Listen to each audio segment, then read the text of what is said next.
हाँ जी, तो since I am feeling better तो मैं सोच रहा हूँ कि एग्रीकल्चर स्कीम्स भी क्यों छोड़ते हैं, करवा ही देता हूँ। पहले मैंने आपको पढ़ने के लिए दे दी थी, बट फटाफट से खत्म करवा देते हैं, ज़्यादा टाइम नहीं लगेगा, 1 घंटे में खत्म कर देंगे अपन। तो एक चीज़ तो ये छूट गई थी मेरे से बताना आपको कि यार क्योंकि अपने फर्टिलाइजर साइंस में भी है, तो ये वाली रिएक्शंस बहुत कॉमन है और ये पूछी जा सकती है आपको एग्जाम में कि यूरिया को वाटर में जब हम मिक्स करते हैं तो वो रिएक्शन होती है एंडोथर्मिक। ठीक है, मतलब वो एनर्जी को एब्जॉर्ब करती है एनवायरनमेंट से। आप यदि किसान परिवार से होंगे तो आपको पक्का पता होगा, आपने बचपन में क्या, अभी भी यूरिया हाथ में लो, उस पर पानी डालो तो बिल्कुल ठंडा हो जाता है हाथ, स्किन को बिल्कुल बहुत ठंडा ठंडा फील होता है, क्योंकि स्किन की जो हीट है वो एनवायरनमेंट की जो हीट है उसको एब्जॉर्ब कर लेती है रिएक्शन। क्योंकि यूरिया का जो फॉर्मूला होता है वो होता है NH2 C double bond O NH2। ठीक है, ये होता है यूरिया का फॉर्मूला। जब हम H2O जब इस पर डालते हैं तो ये बॉन्ड्स ब्रेक होते हैं, और जब बॉन्ड्स ब्रेक होते हैं तो उनको एनर्जी चाहिए होती है, तो सराउंड से एनर्जी लेते हैं, तो दो अमोनिया इसमें निकलता है और CO2 रिलीज होती है, ये ध्यान रखना है अपने को। ये जो अमोनिया ये फर्टिलाइजर के रूप में, खाद के रूप में काम में आता है फसलों में, और CO2 रिलीज होती है। ठीक है, तो अपने को ये रिएक्शन ध्यान में रखनी है। NH2CO NH2 को जब हम वाटर H2 में डिजोल्व करते हैं तो 2NH3 बनता है और CO2 रिलीज होती है, और ये एक एंडोथर्मिक रिएक्शन है। ठीक है, एंडोथर्मिक को हिंदी आप कर लेना यार। ठीक है, एक होता है उष्मा को बाहर निकालने वाली, एक उष्मा को अंदर एब्जॉर्ब करने वाली, वो कर लेना आप, है ना। ये जो यूरिया है वो उसका जो साइज है, शेप है, वो आप साबूदाना आपने खाया है? साबूदाना की खिचड़ी बनाते हैं, साबूदाना की खीर बनाते हैं, ठीक एग्जैक्टली वैसा ही कुछ कुछ होता है यूरिया का। ठीक है, तो आगे चलते हैं अपन सीधा। अपन ने सब कुछ ये कवर कर लिया था, अपन अब सीधा चलेंगे स्कीम्स पे। ठीक है, ये टैक्स रिफॉर्म, एग्रीकल्चर को टैक्स लगाना चाहिए नहीं लगाना चाहिए, इसमें केंद्र राज कमेटी ने कहा था कि बड़े फार्मर्स पे आप टैक्स लगा सकते हो, रिच फार्मर्स पे। B.R. अम्बेडकर ने कहा था कि टैक्स इनकम के हिसाब से लगा सकते हो आप। बहुत सारे इंडस्ट्रियलिस्ट है, बहुत सारे अभिनेता है जो एग्रीकल्चर लैंड को यूज करते हैं कर को चोरी करने के लिए। ठीक है, कर से बचने के लिए, इवेट टैक्सेस। यदि हम टैक्स लगाते हैं तो टैक्स का जो बेस है, जो आधार है, जो लोग टैक्स पेयर है इंडिया में कितने टैक्स पेयर है? सिर्फ 1.5% of the population is paying tax. कितनी कम पॉपुलेशन है जो टैक्स पे कर रही है। ठीक है, will help bridge the gap between rich and poor farmer. जब आप अमीर किसानों पर टैक्स लगाओगे तो अमीर और गरीब किसानों के बीच का जो गैप है वो ब्रिज करने में अपने को मदद मिलेगी। तो ये तो किसके पॉइंट में फेवर, ये तो कौन से पॉइंट हो गए, फेवर में पॉइंट हो गए, टैक्स लगाना चाहिए। के एन राज जी ने कहा था, B.R. अम्बेडकर जी ने कहा था, बिल्कुल ये ब्रिज को कम करेगा, सॉरी गैप को कम करेगा। उसके अलावा जो इंडस्ट्रियलिस्ट हैं और ये जो अभिनेता हैं, जो बड़े बड़े लोग हैं, वो जो टैक्स की चोरी करते हैं एग्रीकल्चर के माध्यम से, वो भी रुकेगी। तो ये 4-5 पॉइंट हो गए। और टैक्स जो आधार है वो बढ़ेगा। अगेंस्ट क्या है, अगेंस्ट यार एग्रीकल्चर में दिक्कत ये होती है ना कि आप जैसे B.R. अम्बेडकर साहब ने कहा कि इनकम के हिसाब से होना चाहिए। आप इनकम बहुत वेरिएबल है एग्रीकल्चर में, हो सकता है इस साल आपकी 10 लाख की इनकम होगी लेकिन अगले साल आपकी 1 लाख की इनकम हुई, क्योंकि एग्रीकल्चर में हाईली मानसून डिपेंडेंट है। कभी रोग आ जाते हैं, कभी कुछ आ गई, कोवेब साइकिल में एक किसान फंस जाता है कि इस बार फसल की अच्छी कीमत मिली लेकिन अगली बार धड़ाम से कीमतें नीचे गिर गई। तो इनकम डिटरमाइन करना आसान नहीं है। एक सैलरीड पर्सन है, उसकी तो इनकम अपन फटाफट से डिटरमाइन कर लेंगे। मान लो एक डॉक्टर है, कोई टीचर है, उसकी जितनी सैलरी आ रही है वो तो अगली बार, ऐसा तो नहीं कि इस बार 10 लाख रुपए साल के कमाए, अगली बार वो 1 लाख रुपए कमाएगा, अगली बार 1 करोड़ कमाएगा, ऐसा तो नहीं होता उनके। लेकिन एग्रीकल्चर में ऐसा होता है, तो ये बहुत बड़ी प्रॉब्लम है। दूसरी प्रॉब्लम है कि क्योंकि देखो, आप इनकम टैक्स लगाते हो मान लो फार्मर्स पे, तो इनकम टैक्स कहाँ पे जाएगा? कंसोलिडेटेड फंड ऑफ इंडिया में जाएगा, और कंसोलिडेटेड फंड ऑफ इंडिया जो संचित निधि है वहां से फिर बाकी सेक्टर्स में जाएगा। तो एग्रीकल्चर में तो पहले से ही बहुत कम रिसोर्सेज है, वो जो थोड़े बहुत रिसोर्सेज है उसको भी आप खींच के बाकी सेक्टर्स में घुसा रहे हो, तो ये तो बहुत गलत बात हो जाएगी एग्रीकल्चर के साथ। ठीक है, ऑलरेडी मिनिमम रिसोर्सेज हो गए। केलकर कमेटी ने कहा था दूसरी बात कि 95% फार्मर्स हैं, 100 में से 95 किसान तो वैसे ही टैक्स रेखा के नीचे आते हैं, जो मान लो 8 लाख है, 5 लाख है, टैक्स की ये जो लिमिट है उससे नीचे आते हैं। अब सिर्फ 5% किसानों पे आप टैक्स लगाने बैठोगे तो वो इकोनॉमी नहीं आएगी। देखो एडम स्मिथ जो थे, जो मॉडर्न इकोनॉमिक्स के जनक है, कैपिटलिज्म के जनक है, उनके 4 कैनन थे टैक्स को कलेक्शन के, 4 प्रिंसिपल्स थे। उनमें से एक प्रिंसिपल ये था कि इकोनॉमी भी होनी चाहिए। इकोनॉमी का मतलब क्या हुआ कि भाई आप टैक्स कलेक्ट करने जा रहे हो तो उसका फायदा भी तो होना चाहिए। ऐसा तो नहीं कि आपने 100 रुपए टैक्स कलेक्ट किए और उसको कलेक्ट करने के चक्कर में आपने 150 रुपए खर्च कर दिए। मान लो आप कहीं पे लगान वसूलने जा रहे हो किसी गांव में, है ना। मान लो आप गुंडा हो बॉलीवुड मूवी के, आप किसी गांव में लगान वसूलने जा रहे हो, अब वो गांव आपके जो सेंटर है वहां से 150 किलोमीटर दूर है। आप लगान वसूलने गए, आपने पेट्रोल फूका, डीजल फूका, 4-5 गुंडों को इकट्ठा करके ले गए, उनको सैलरी दी, और वहां से उस गांव से लगान इकट्ठा हुआ 1 लाख रुपए और आपके 1.5 लाख रुपए लग गए, तो आपने तो नुकसान हो गया ना 50,000 रुपए का। ठीक वैसे ही एडम स्मिथ बोलते हैं कि यदि इकोनॉमी नहीं है, 4 कैनन होते हैं, इकोनॉमी हो गया, कन्वीनियंस हो गया, इक्विटी हो गया, इस तरीके के होते हैं, मैंने प्री में आपको पढ़ाया था। तो यदि इकोनॉमी नहीं है तो फिर नुकसान हो जाएगा सरकार को। पहले तो सरकार को ढूंढना पड़ेगा कि कौन से 5% किसान वो है, तो पूरी सेंसस कास्ट, सॉरी क्या बोलेंगे, सेंसस को नहीं, क्या बोलेंगे, जनगणना करवानी पड़ेगी, उनका उनका पूरा आईपीआर जो फाइल है वो देखना पड़ेगा, बहुत सारी चीजें देखनी पड़ेगी, जो जो टैक्स को छुपा रहे हैं उनको उजागर करना पड़ेगा, बहुत सारी चीजें, तब जाके 5% किसान निकल के आएंगे। तो इकोनॉमी नहीं है, ठीक है। हाईली वेरिएबल, जैसा मैंने बताया कि मानसून है, कैलेमिटीज है, क्लाइमेट चेंज है, इसके कारण इतनी वेरिएबल होती है कि भाई किसानों पे आप इस, मान लो इस बार 10 लाख रुपए किसान की इनकम हुई, आपने टैक्स लगा दिया, अगली बार 1 लाख रुपए हुई तो टैक्स को वापस दोगे क्या? आप नहीं दे पाओगे। आप तो बेचारे के पास थोड़ी सी बफर इनकम बची थी अगले साल के लिए, वो भी आपने टैक्स लगा के ले ली, तो ये तो गलत हो जाएगा किसान के साथ। ऑलरेडी स्टेगनेंट ग्रोथ, स्थिर विकास दर, भाई एग्रीकल्चर की विकास दर ऑलरेडी अपन ने देखा था लास्ट 6 साल में 4.6% है, जबकि किसानों की आय को डबल करने के लिए कम से कम 7%, सॉरी 10% चाहिए लगातार 7 सालों के लिए, समझ रहे हो? तो ऑलरेडी आधी उनकी ग्रोथ रेट है, टैक्स लगा के आप और भी ग्रोथ रेट को कम कर दोगे, तो ये अगेंस्ट पॉइंट हो गए। तो करना क्या चाहिए भाई? तो करना ये चाहिए कि रेशनलाइज करो सब्सिडीज को। एग्रीकल्चर में जो भर भर के आप सब्सिडी दे रहे हो, चाहे यूरिया की सब्सिडी दे रहे हो, चाहे वो एमएसपी पे सब्सिडी दे रहे हो, एमएसपी भी एक तरीके की सब्सिडी है डायरेक्ट, ठीक है, चाहे वो केसीसी पे सब्सिडी दे रहे हो, इंटरेस्ट सबवेंशन स्कीम भी एक सब्सिडी है ना। तो ये सब सब्सिडी को रेशनलाइज करो। रेशनलाइज का मतलब सुव्यवस्थित करो, ऐसा नहीं कि बड़े किसानों को ज्यादा फायदा हो रहा है, छोटे को कम फायदा हो रहा है, इनको स्ट्रीमलाइन करो ताकि छोटे किसानों को इसका असली फायदा हो, फिर टैक्स लगाने की जरूरत ही नहीं पड़ेगी, है ना। आप एक तरफ तो बात कर रहे हो कि केसीसी का बड़े किसानों को फायदा हो रहा है, और फिर बड़े किसानों पे टैक्स कैसे लगा पाओगे? पहले ये तो ठीक करो। Study the possible impact on agriculture, एक कमेटी बनाओ, जैसा कि देखो ये सब ना स्टैंडर्ड सजेशन है, ये कहीं भी आप लिख सकते हो कि पहले जो आप करना चाह रहे हो उसका इम्पैक्ट जानो। जैसे यूजीसी पे क्वेश्चन आ गया, यूनिफॉर्म सिविल कोड लाना चाहिए या नहीं लाना चाहिए, तो आखिरी में आपका कंक्लूजन ये होना चाहिए कि एक कमेटी होनी चाहिए जिसमें सारे जाति धर्मों के लोग होने चाहिए, सारे धर्मों के रिप्रेजेंटेटिव होने चाहिए। उस यूजीसी का पॉसिबल इम्पैक्ट हर वर्ग समुदाय पे जानना है अपने को, उसके बाद में ही हम यूजीसी इंप्लीमेंट करेंगे, रैंडम नहीं करेंगे। ठीक वैसे यहाँ पे करना है कि एग्रीकल्चर पे टैक्स लगाएंगे तो क्या क्या प्रॉब्लम्स आ सकती है इसके बारे में अच्छे से जानो तो सही भाई आप। Utilise tax at the panchayat level itself, यदि आप टैक्स लगा भी रहे हो तो उस टैक्स का यूटिलाइजेशन वहीं पे पंचायत लेवल पे हो जाना चाहिए। मान लो किसी पंचायत में 100 किसान है और उनमें से 5 किसान बड़े हैं जो करोड़ों की इनकम कर रहे हैं, वहां से टैक्स कलेक्ट करो और उसी पंचायत लेवल पे आपने उस टैक्स को यूज कर लिया। कैसे भी यूज कर लिया, सड़क बनवा दी आपने, सिलोज जो बड़े बड़े खाद्यान्न को, बड़े बड़े जो स्टोरेज होते हैं खाद्यान्न को इकट्ठा करने के लिए, है ना, वो बना दिए, कोल्ड स्टोरेज चेन बना दिया आपने, ताकि वहां क्या जो रिसोर्सेज है, जो इनकम है, वहीं की वहीं रह जाए, वहीं काम आ जाए, बाकी सेक्टर्स में नहीं है। इस तरीके से आप सजेशन दे सकते हो। एक बार मैं देख लेता हूँ सब कुछ सही चल रहा है कि नहीं चल रहा, आज के लिए थोड़ा सा गड़बड़ कर रहा है, ठीक है सर सही चल रहा है, चलते हैं अपन आगे। अब चलते हैं एमएसपी पे। अब अपनी 5-7 स्कीम थी वो फिर आपने चल, एमएसपी मतलब मिनिमम सपोर्ट प्राइस। ये मिनिमम प्राइस है जो किसके लिए दी जा रही है? सपोर्ट करने के लिए दी जा रही है, किसको? किसानों को, ठीक है। अब ये सबसे पहले तो कैलकुलेट कैसे की जाती है, A2 प्लस FL का 1.5 गुना अपने को देना है। A2 मतलब क्या हो गया, किसान जितनी, मान लो किसान अपनी खेती कर रहा है, उसके 2 बीघा जमीन है, 3 बीघा जमीन है, उस 3 बीघा जमीन में उसकी जितनी भी लागत लग रही है, चाहे वो पेस्टिसाइड हो, चाहे फर्टिलाइजर्स हो, चाहे वो इरिगेशन हो, जितनी भी लागत लग रही है, चाहे वो मशीन लाया हो कुछ कर पाके, है ना, चाहे वो बाहर से मजदूर खरीद के लाया हो, जितनी भी लागत उसके जेब से जा रही है वो हो गया A2, ठीक है। एग्रीगेटेड कॉस्ट होती है, ठीक है। Actual cost directly incurred by the farmers on the seeds, fertiliser, pesticide, hard labour, depreciation of farming asset, machinery etcetera, ठीक है। मान लो ट्रैक्टर लाया तो ट्रैक्टर भी तो धीरे धीरे 5 लाख का ट्रैक्टर लाया, अगले साल 4 लाख का ही रह गया, वो बेचेगा तो फिर 3 लाख का रह गया, तो 1 लाख रुपए वो कटेंगे उसके, मतलब 1 लाख रुपए खर्च हो गया ना उसके। 5 लाख का ट्रैक्टर लाया था, इस साल उसका 4 लाख का ही रह गया वो, तो 1 लाख खर्च हो गए ना उस ट्रैक्टर के, तो वो 1 लाख रुपए भी काउंट होंगे। ये तो हो गया एक टू प्लस एफएल। एफएल होता है फैमिली लेबर, किसानों के जो बच्चे होते हैं, किसानों की किसान की वाइफ है या फिर उस किसान का हस्बैंड है, वो सब काम कर रहे हैं खेत में, उनका उसको जेब से पैसा नहीं देना पड़ रहा क्योंकि घर के लोग हैं, लेकिन फिर भी उनकी इनकम तो बनती है ना, वो कहीं बाहर जाके काम करते, 250, 300, 400, 500 रुपए मजदूरी लेते, तो वो भी तो काउंट होगा। मान लो उस किसान के परिवार से 3 लोग वहां पे काम कर रहे हैं, तो 500 इंटू 3, 1500 रुपए पर दिन के हिसाब से वो भी काउंट होंगे, एफल फैमिली लेबर। ये सब मिला के उसको 1.5 से ये तो उसका कॉस्ट हो गया।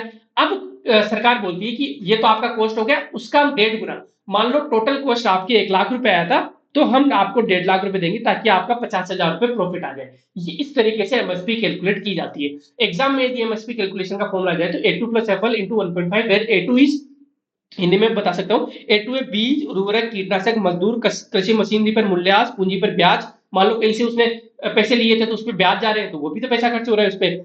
ट्रैक्टर, पंप सेट, सारा जितना भी किसान की सीधी सीधी लागत हुई है वो, प्लस एफल, पारिवारिक श्रम की आरोपित लागत, अवैतनिक जो वेतन दिया नहीं है लेकिन है तो सही ना वो, ठीक है, खर्च तो हो ही रहा है एक तरीके से उनका फैमिली लेबर। तो ये हो गया। अब एमएसपी के लिए एम एस स्वामीनाथन जी है, जो अपने जो ग्रीन रिवॉल्यूशन के जनक माने जाते हैं, जिनकी हाल ही में डेथ हुई थी, उन पर पक्का क्वेश्चन आ सकता है इस बार। उन्होंने रिकमेंड किया कि भाई C2 × 1.5 होना चाहिए। स्वामीनाथन जी ने कहा। अभी C2 क्या होता है, ये कंप्रेहेंसिव कॉस्ट होती है, CC, कंप्रेहेंसिव कॉस्ट। मतलब A2+FL तो लेना ही लेना है, प्लस उसके अलावा आपको लेना है अपनी जमीन का भूमिकर और अपनी पूंजी पर प्राप्त होने वाला ब्याज। इस तरीके से देखो कैसे, किसान का खेत है भाई, किसान का खेत की भी तो वैल्यू है ना, उसने 15 लाख का खेत खरीदा था, वो तो आपने काउंट ही नहीं किया, उस पर भी तो खर्चा हुआ ना उसका।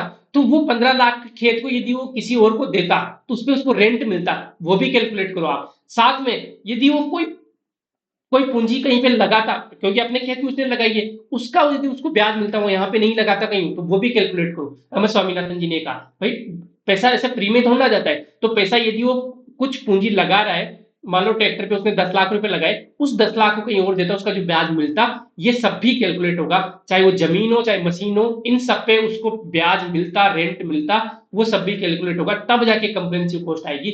अब वो हो सकता है कि आपको 1.5 लाख आए, 1.5 लाख का आपको 1.5 गुना उसको देना पड़ेगा। ठीक है, ये स्वामीनाथन जी ने कहा था। तो एग्जाम में C2 होता है A2+FL प्लस अपनी जमीन का भूमिकर और अपनी पूंजी पर प्राप्त होने वाला ब्याज। इंग्लिश में मैं यदि बात करूं तो A2+FL imputed rent on his farm labour and imputed interest on his capital. ठीक है, ये हो गया। अब फायदे क्या क्या है एमएसपी के? एमएसपी के इकोलॉजिकल, इकोनॉमिकल, सोशल बहुत सारे फायदे होते हैं, अपन तोड़ के लिख सकते हैं। इकोलॉजिकल फायदा क्या है कि क्रॉप डाइवर्सिफिकेशन। गवर्नमेंट मान लो किसी एक पर्टिकुलर क्रॉप को बढ़ाना चाहती है, मान लो पल्सेज को बढ़ाना चाहती है या फिर मिलेट्स को बढ़ाना चाहती है। गवर्नमेंट चाहती है कि यार बाजरा ज्यादा उत्पादन करवाए, तो गवर्नमेंट एमएसपी बाजरे पे ज्यादा देगी, तो सारे किसान सोचेंगे यार बाजरे पे एमएसपी बढ़िया मिल रहा है, तो फिर अपन बाजरा उगाते हैं। तो इस तरीके से इकोलॉजिकल बेनिफिट भी हो सकते हैं, क्योंकि बाजरा क्या है, क्लाइमेट रेजिलियंट है, क्लाइमेट चेंज में कम भागीदारी निभाता है बाजरा, और ये जितने भी रागी है, मिलेट है, कोडू है, कुटकू है, ये सब चीजें, ठीक है। तो इकोलॉजिकल फायदा हो गया। इकोनॉमिक फायदा, बिल्कुल इकोनॉमिक फायदा है कि मल्टीप्लायर इफेक्ट विलेज की इकोनॉमी होता है। जैसे ही किसान के हाथ में पैसा आता है, ठीक ठाक पैसा आता है, तो विलेज इकोनॉमी बूस्ट होती है पूरी एक तरीके से। विलेज में जो दुकान है वो अच्छे से चलने लगती है ना। उसके अलावा क्या नाम है, जो डेट ट्रैप है किसानों का, उससे छुटकारा मिलता है, क्योंकि पहले तो बिचौलिए खरीदते थे, लेकिन एमएसपी सरकार खरीद रही है तो अच्छा रिटर्न मिल रहा है उनको। सोशल बेनिफिट्स क्या है, इस अब अनाज को खरीद रही है एमएसपी पे, मान लो गेहूं को खरीद लिया, बाजरे को खरीद लिया, मक्का को खरीद लिया, चावल को खरीद लिया। अब सरकार इसको खरीद के करती क्या है, वो पीडीएस पे देती है, बीपीएल लोगों को देती है, तो ये सोशल बेनिफिट भी हो गया। ठीक है, तो ये 3 बेनिफिट आप लिख के आ सकते हो। अब इसको रिकमेंड कौन करता है, सीएसीपी करता है, commission for agriculture cost and price. ये कमीशन बना रखा है, इसका काम क्या है कि ये जो मैंने बोला था ना A2+FL, ये सब ये कैलकुलेट करने का इसी का काम होता है। पैन इंडिया पूरा एवरेज निकाल लेता है, वो बोलता है कि भाई बाजरे के लिए इतनी कॉस्ट आ रही है भाई साहब पर टन। तो ये काम कौन करता है, ये रिकमेंड कौन करता है, CACP, commission for agriculture cost and price. ये खुद ही देखो कमीशन का नाम ही क्या है, एग्रीकल्चर कॉस्ट और प्राइस। एग्रीकल्चर के पे जो कितनी कॉस्ट लग रही है, ये देखो कृषि लागत और मूल्य आयोग, एक आयोग बनाया हुआ है, ये तो करता है रिकमेंड। लेकिन इसमें मोर कौन लगाता है, इसको अप्रूव कौन करता है, ये करता है cabinet committee on economic affairs. क्योंकि जितने भी पैसा जाता है हाथ से, वो कैबिनेट कमेटी के हाथ से जाता है, तो ये मोहर ये लगाती है, अप्रूव ये करता है। तो ध्यान रखना, अनुमोदन और घोषणा बाहर आके करती है आर्थिक मामलों की कैबिनेट समिति, सीसीए है, cabinet committee on economic affairs. ठीक है, ये प्राइम मिनिस्टर इसको चेयर करते हैं। यहां तक समझ में आ गया सब कुछ।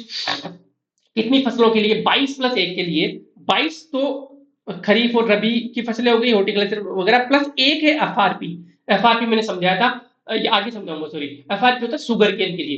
एफआरपी सिंपल सा है, फेयर एंड रेम्युनेटिव प्राइस है। ये शुगर केन के लिए अलग से रखी हुई है, जो गन्ना है, क्योंकि गन्ने का जो खेती है वो बहुत लंबी चलती है, 1 2 3 साल तक चलती है, तो इसका थोड़ा अलग सिस्टम बना रखा है इन्होंने, एमएसपी की तरह। ये गन्ने की जो एमएसपी होती है उसको एफआरपी बोलते हैं। ठीक है, ये आगे पढ़ेंगे अपन। तो कौन कौन सी ये याद कर लेना आप, 14 तो खरीफ फसलें, 6 रबी फसलें, 3 वाणिज्यिक फसलें, जूट, कोपरा और गन्ना, ठीक है। तो ये याद कर लेना, 14 और 24 और 3 23 हो गई, ठीक है।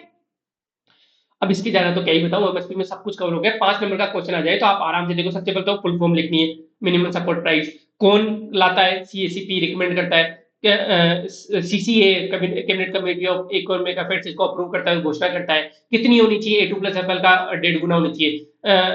कितनी होती है, ए टू प्लस एफ एल का 1.5 गुना होनी चाहिए। कितनी होनी चाहिए, सी टू 1.5, एम एस स्वामीनाथन जी ने कहा था। कितनी फसलों पे होनी चाहिए, 22+1 पे होती है, ठीक है।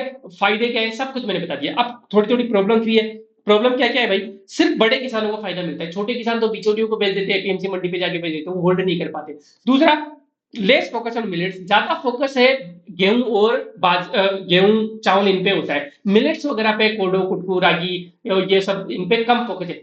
इंटरेस्टिंगली आपको बता दूं, राजस्थान में बाजरे की एमएसपी मिलती नहीं है, हरियाणा में जाके बेचना पड़ता है एमएसपी पे किसानों को, है ना। इस रूट से जाते हो, हरियाणा में जाके बाजरे के लिए एमएसपी लेते हो, तो सोचो राजस्थान में ही नहीं मिल रही बाजरे की एमएसपी। ज्योग्राफिकल एसिमेट्री है, पंजाब हरियाणा महाराष्ट्र यूपी में बहुत तरीके से नेटवर्क फैला हुआ है गवर्नमेंट का एमएसपी के लिए। लेकिन बाकी राज्यों में, जैसे साउथ वाले राज्यों में या फिर नॉर्थ ईस्ट में, यहाँ पे एमएसपी के लिए उतना अच्छे से नेटवर्किंग नहीं है, मार्केटिंग नहीं है गवर्नमेंट की, ठीक है।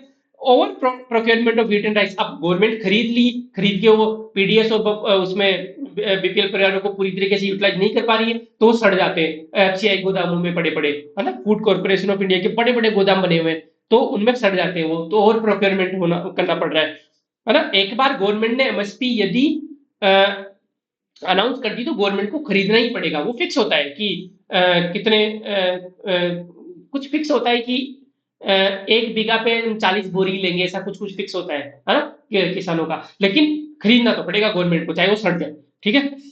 लेट अनाउंसमेंट, अब भाई आप सीजन, किसानों ने वो फसल बो दी, उसके बाद में एमएसपी अनाउंस करोगे तो आपका इफेक्ट कम पड़ पाएगा। फॉर एग्जांपल, गवर्नमेंट चाहती है कि यार बाजरे को प्रमोट करते हैं राजस्थान में, है ना, बाजरा ज्यादा उगना चाहिए। तो पिछली बार मान लो बाजरे की एमएसपी, मान लो कितना माने, 1800 मान लेते, 1800 पर टन थी।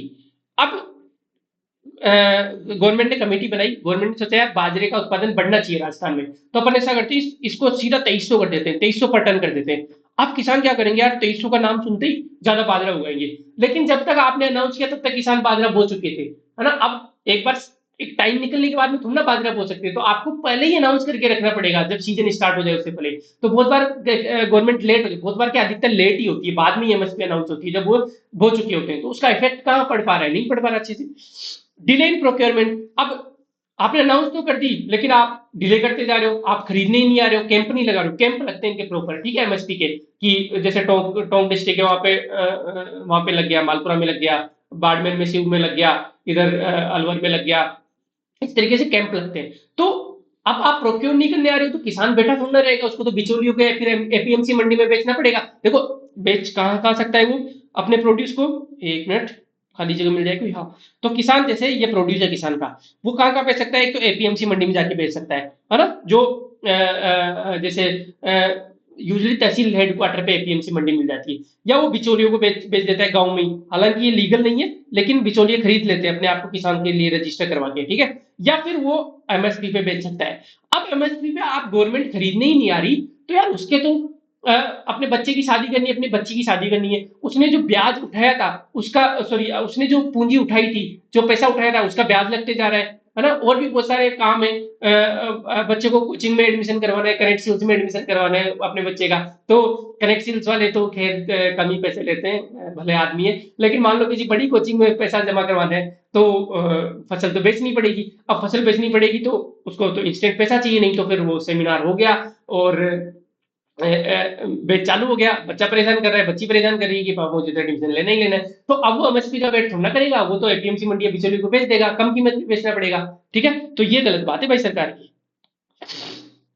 तो ये सब मैंने आपको बता दिया। देखो हिंदी भी कर दी मैंने, कितना सही इंसान हूं यार मैं, देखो हिंदी भी कर दी मैंने। सिर्फ बड़े किसानों को फायदा, मोटे अनाज पर कम फोकस, भौगोलिक विषमता है, पंजाब हरियाणा महाराष्ट्र उत्तर प्रदेश में अधिक लाभान्वित है लोग, है ना। गेहूं और चावल की अधिक खरीद है, एफसीआई गोदाम में खाद्यान्न की बर्बादी हो रही है, वित्तीय समस्याएं हैं, उच्च राजकोषीय घाटा। अब भाई गवर्नमेंट यदि भर भर के एमएसपी लेगी तो पैसा कहां से आएगा गवर्नमेंट के पास, वहीं राजकोषीय से आएगा, राजकोष से आएगा तो वहां पे फिस्कल डेफिसिट बढ़ जाता है। फिस्कल डेफिसिट बढ़ने के क्या क्या नुकसान होते हैं ये अपन आगे लेक्चर्स में पढ़ेंगे इकोनॉमिक्स में अच्छे से, ठीक है। घोषणा में देरी हो जाती है, खरीद में देरी हो जाती है, ये सब मैंने आपको बता दिया। अब सजेशंस ये अपन फटाफट से कर लेते हैं। टाइमली डिसिमिनेशन ऑफ इंफॉर्मेशन, आप इंफॉर्मेशन जो दे रहे हो कि हम कितने पे एमएसपी खरीदेंगे, ये सारी चीजें टाइम पे दो भाई, ठीक है। दूसरा है मोर फोकस ऑन डाइवर्सिफिकेशन, सिर्फ गेहूं और चावल पे फोकस मत करो, मिलेट्स पे, न्यूट्री सीरियल्स पे भी फोकस करो आप। न्यूट्री सीरियल्स कौन कौन से है, ये जो भी मोटे अनाज है वो सब हो गए, ठीक है। विविधीकरण पर अधिक ध्यान दो। इनोवेशन जरूर देखो, एक भावांतर भुगतान योजना होती है, पीएम आशा होती है, ये सब नवाचार करो। भावांतर भुगतान योजना क्या होती है, जैसे ये एमपी में है भावांतर भुगतान, तो इसमें गवर्नमेंट बोलती है कि भाई किसान तू जा, हम अभी कैंप नहीं लगा पा रहे, तू जा एपीएमसी मंडी में बेच दे, और जो हमने एमएसपी अनाउंस कर दी, मान लो 1,000 रुपए पर टन, मान लो 1,000 रुपए पर टन हमने एमएसपी अनाउंस कर दी, ठीक है। अरे यार ये पेंसिल नहीं चल रही, ठीक है। 1,000 रुपए पर टन एमएसपी अनाउंस कर दी। अब तू मंडी में जा, मंडी वाले तुझे 800 रुपए पर टन ही दे रहे हैं, 800 रुपए पर टन ही दे रहे हैं। अरे यार, हेलो हेलो हेलो,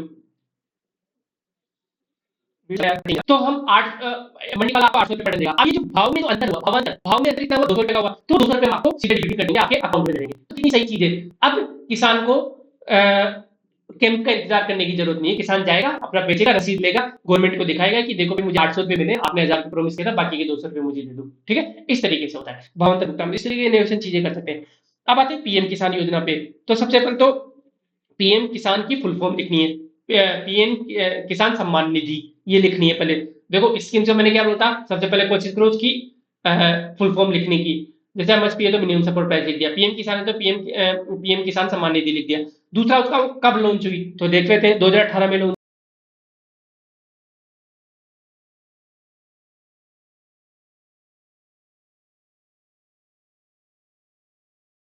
हुई भाई, ठीक है। चलो ठीक है, हो गया। फिर आओ कि इसकी फंडिंग पैटर्न क्या है। ये सेंट्रली सेक्टर स्कीम है, 100% फंडिंग गवर्नमेंट ऑफ इंडिया द्वारा दी जाती है। जो 6,000 रुपए किसानों के खाते में आ रहे हैं ना, 2-2 हज़ार रुपए हर क्वार्टर में, इनका राज्य सरकार से कोई लेना देना नहीं, पूरी तरीके से इंडियन गवर्नमेंट की तरफ से आ रहे हैं, ठीक है।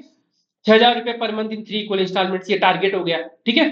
It is one of the largest DBT scheme in world, ये दुनिया की सबसे बड़ी डीबीटी योजनाओं में से एक है, ये भी ध्यान रखना आप, ठीक है। उसके अलावा 11 करोड़ से ज्यादा किसानों को फायदा दिया गया है। देखो आप जब डेटा लिखते हो ना, देखो कितने डेटा हो गए, 2018 आपने लिख दिया, एक 12, यदि 1 दिसंबर 2018 लिख दो तो और भी सोने पे सुहागा, लेकिन कोई बात नहीं, 2018 लिख दो। आपने सेंट्रल सेक्टर लिख दिया, जिसमें 100% सेंट्रल गवर्नमेंट, तो 100 भी एक डेटा हो गया। आपने 11 करोड़ से अधिक किसान लिख दिया, आपने 6,000 रुपए लिख दिए, ये सब डेटा आप लिखते हो ना 2 नंबर या 5 नंबर क्वेश्चन में, तो फिर आपको अच्छे मार्क्स मिलते हैं, ठीक है। Schemes available for all farmers irrespective of the farm size. पहले जब शुरू में आई थी तो फार्म साइज का कुछ था, लेकिन फिर उन्होंने हटा दिया कि आपकी फार्म की साइज कितनी भी हो, आपको मिलेगी किसान सम्मान निधि। अब देखो कितनी गलत बात है, एक तरफ तो आप टैक्स की बात कर रहे हो किसानों पे, दूसरी बात यहाँ रेशनलाइज ही नहीं कर पा रहे। किसी के पास 100 बीघा जमीन है मान लो, ठीक है, उसको आप यार 6,000 रुपए महीने की दे रहे हो, डज ही और सी डिजर्व दैट मनी, नहीं ना, तो फिर हम क्यों दे रहे, जहां पे काम करो ना टैक्स लगाने की बजाय। तो ये वाली बात हो गई। मल्टीप्लायर इफेक्ट इसका होता है कि किसान के हाथ में पैसा आता है तो पैसा खर्च करता है, तो जो विलेज इकोनॉमी में मल्टीप्लायर इफेक्ट, गुणक प्रभाव पड़ता है, ठीक है। तो ये सब आप लिख के आ जाना पीएम किसान योजना में। ओके साहब, पीएम किसान योजना, एग्रीकल्चर इंफ्रास्ट्रक्चर फंड स्कीम, ये सब। अच्छा, मैं कुछ स्कीम ही क्यों करवा रहा हूँ, एग्रीकल्चर में तो बहुत सारी स्कीम, मैंने 10-15 स्कीम ही क्यों ली, क्योंकि इंडियन इकोनॉमिक सर्वे जो लेटेस्ट वाला है, इसमें ये स्कीम्स अच्छे से मेंशन्ड है। और यूजुअली जो पेपर बनाने वाले होते हैं वो इंडियन इकोनॉमिक सर्वे से ही उठाते हैं, इंडियन या राजस्थान इकोनॉमिक सर्वे से, इसलिए मैंने ये स्कीम्स करवाई है स्पेशली, ठीक है। एग्रीकल्चर इंफ्रास्ट्रक्चर फंड स्कीम, मतलब अपने को तो यार मिनिमम इनपुट मैक्सिमम आउटपुट निकालना नहीं चाहिए। तो एग्रीकल्चर इंफ्रास्ट्रक्चर फंड स्कीम क्या है, देखो सबसे पहले इंपॉर्टेंट है पोस्ट हार्वेस्ट मैनेजमेंट है। कटाई के बाद में जो भी काम आते हैं उसमें एग्रीकल्चर इंफ्रास्ट्रक्चर फंड काम आएगा, उससे पहले नहीं आएगा। किसान को बीज खरीदना है, खाद खरीदना है, इरिगेशन के लिए, सिंचाई के लिए खरीदना है, उसके लिए एग्रीकल्चर इंफ्रास्ट्रक्चर फंड नहीं है। पोस्ट हार्वेस्ट मैनेजमेंट इंफ्रास्ट्रक्चर और कम्युनिटी फार्मिंग के लिए है, ये ध्यान रखना, ये दोनों चीजें। इसके आगे हिंदी कर रखी है मैंने, फसल कटाई के बाद के प्रबंधन के लिए बुनियादी ढांचे और सामुदायिक कृषि की परिसंपत्तियों के लिए। सामुदायिक कृषि मतलब बहुत सारे किसान साथ आके खेती कर रहे हैं। अब पोस्ट हार्वेस्ट में क्या क्या आता है भाई, मार्केटिंग आती है, आपने मार्केटिंग की अपने फसल की, है ना। साइलो आते हैं, साइलो क्या होते हैं देखो मैं बताता हूँ, ये बड़े बड़े जो होते हैं ना गोदाम होते हैं, इनमें गेहूं चावल ये स्टोरेज होते हैं, ये साइलो बोलते हैं इनको। तो साइलो हो गए, ठीक है। पैक हाउस हो गए, परख इकाइयां हो गई, मतलब जैसे टेस्टिंग यूनिट्स कि आप जैसे फॉर एग्जांपल सरसों है, सरसों की कितना तेल निकल रहा है, एक टेस्टिंग यूनिट हो गई। हम लेबी बोलते हैं हमारे गांव में कि 42 लेबी निकल रही है या 41 लेबी निकल रही है, 40 लेबी निकल रही है, जितनी ज्यादा लेबी निकलेगी मतलब सरसों उतनी दमदार है। भाई जितना तेल निकलेगा उतनी अच्छी है सरसों। तो टेस्टिंग यूनिट्स हो गई, छटाई और grading, sorting and grading units, है ना।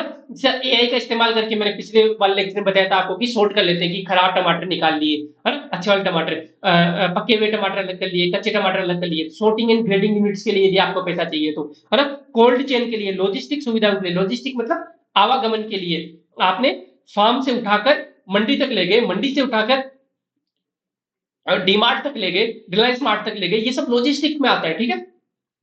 प्राथमिक संस्करण प्रसंस्करण केंद्र, इसको प्रसंस्करण को बोलेंगे प्रोसेसिंग।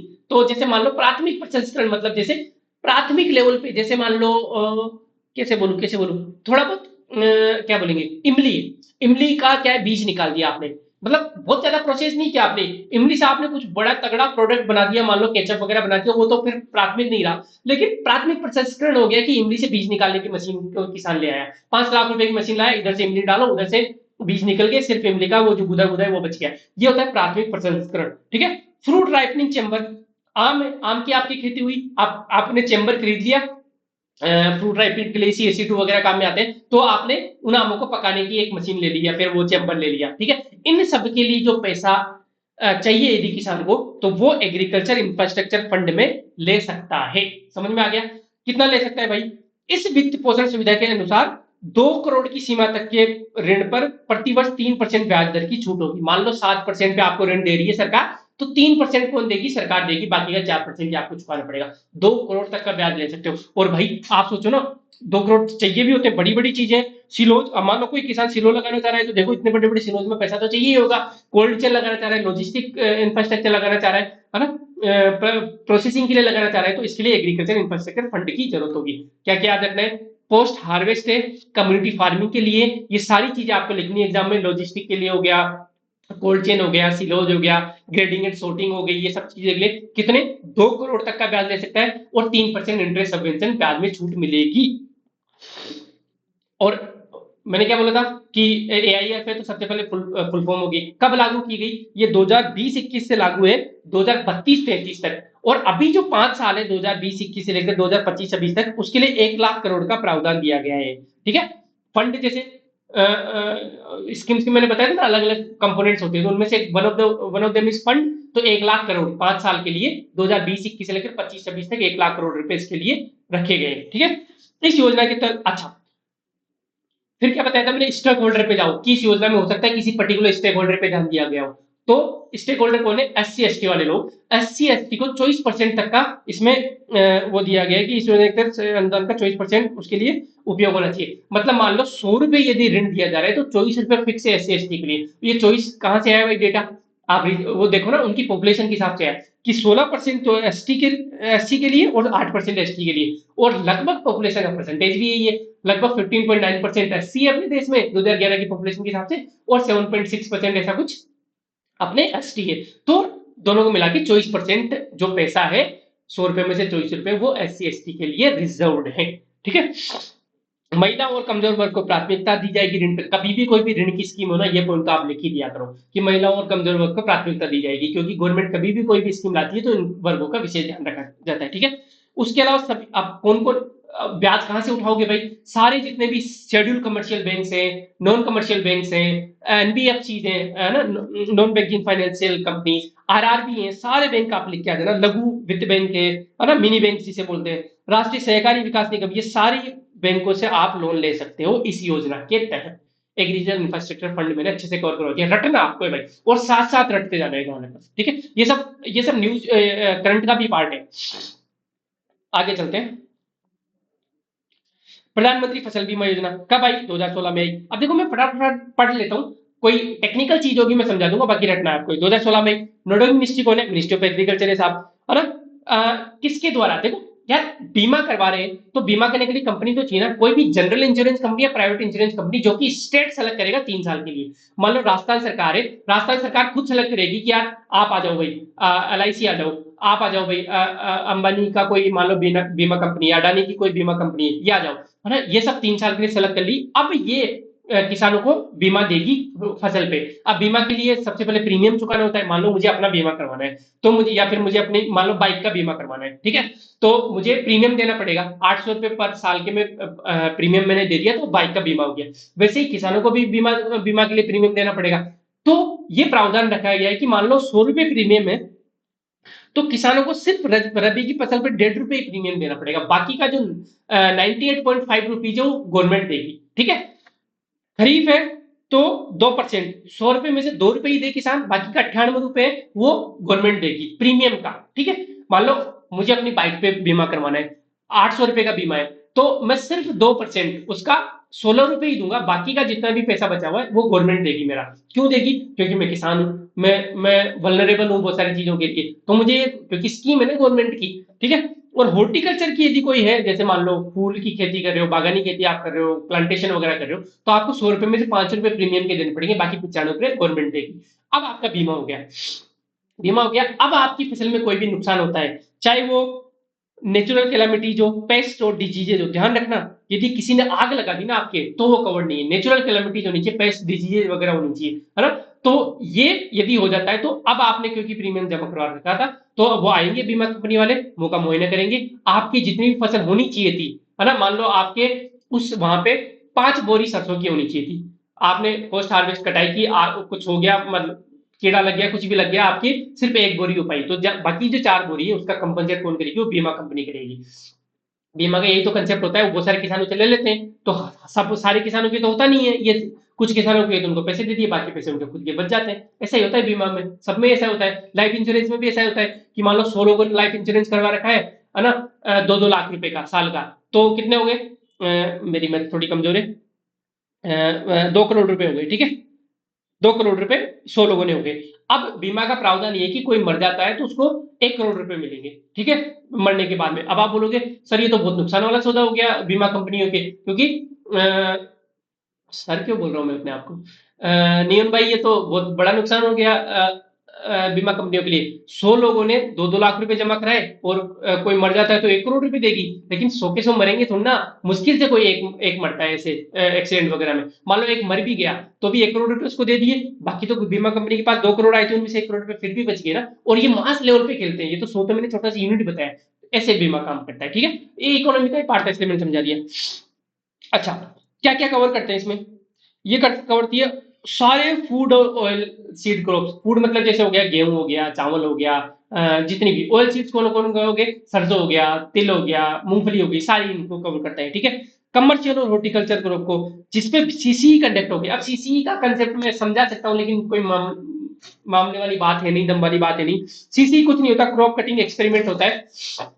देखो क्रॉप कटिंग एक्सपेरिमेंट क्या होता है, बीमा करने से पहले एक सर्वे किया जाता है उस पर्टिकुलर पर्टिकुलर उसका खेत का, कि आप, मैंने क्या बोला था अभी कि चार चार बोरी सरसों होनी चाहिए थी उसे 1 बीघा में। ये कैसे डिसाइड हुआ कि 4 बोरी होनी चाहिए? किसान तो कल को बोल देगा कि मेरे तो 40 बीघा, इस बीघा में 40 बोरी होती थी, तो इतना थोड़ा ना देगी बीमा कंपनी। इसलिए क्रॉप कटिंग एक्सपेरिमेंट करते हैं, सेटेलाइट से इमेजेस लेते हैं, किसी एक पर्टिकुलर पेज को सेलेक्ट किया, उसको सच में कटाई की, और देखा कि यार यहाँ पे 4 बोरी हो रही है।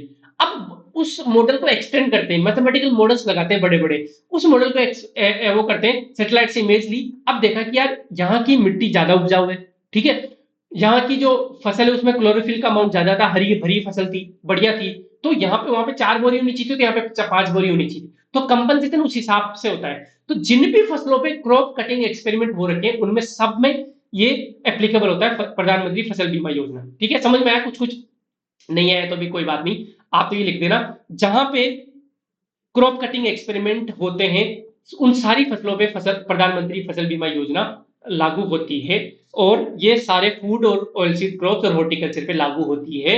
इसमें जो रबी की फसल उस पर 2%, खरीफ की फसल पे 1.5% और हॉर्टिकल्चर पे 5% प्रीमियम किसान को देना पड़ता है। Rest premium is given by government of India, ठीक है।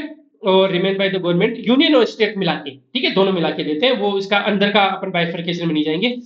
अच्छा ठीक है, ये क्रॉप कटिंग एक्सपेरिमेंट के सेटेलाइट डेटा हो गया। सिलेक्शन ऑफ इंश्योरेंस कंपनी कौन करता है? स्टेट करता है 3 साल के लिए, फिर अगले 3 साल के लिए दूसरी कंपनी आएगी, फिर ऐसे ऐसे है ना, ठीक है। और ये वॉलेंट्री है फार्मर्स के लिए, ऐच्छिक है, ऐसा नहीं कि सारे किसानों को ये प्रीमियम देना पड़ेगा, नहीं, कोई किसान चाहता है तो दे, नहीं चाहता तो नहीं दे, कोई बात नहीं। जैसे मैं अपना लाइफ इंश्योरेंस चाहता हूँ तो करवाऊँ, नहीं नहीं चाहता तो नहीं करवाऊँ, ठीक है। Average 5.5 crore application every year, ये एक डेटा मैंने लिख दिया कि लगभग 5.5 करोड़ किसान इसको करवा लेते हैं, ठीक है। और इसके लिए डिस्ट्रिक्ट लेवल पे ग्रीवांस रिड्रेसल कमेटी बनी हुई है, स्टेट लेवल पे मान लो किसान को बहुत बार ऐसा, देखो ये बहुत न्यूज में था, क्यों न्यूज में था?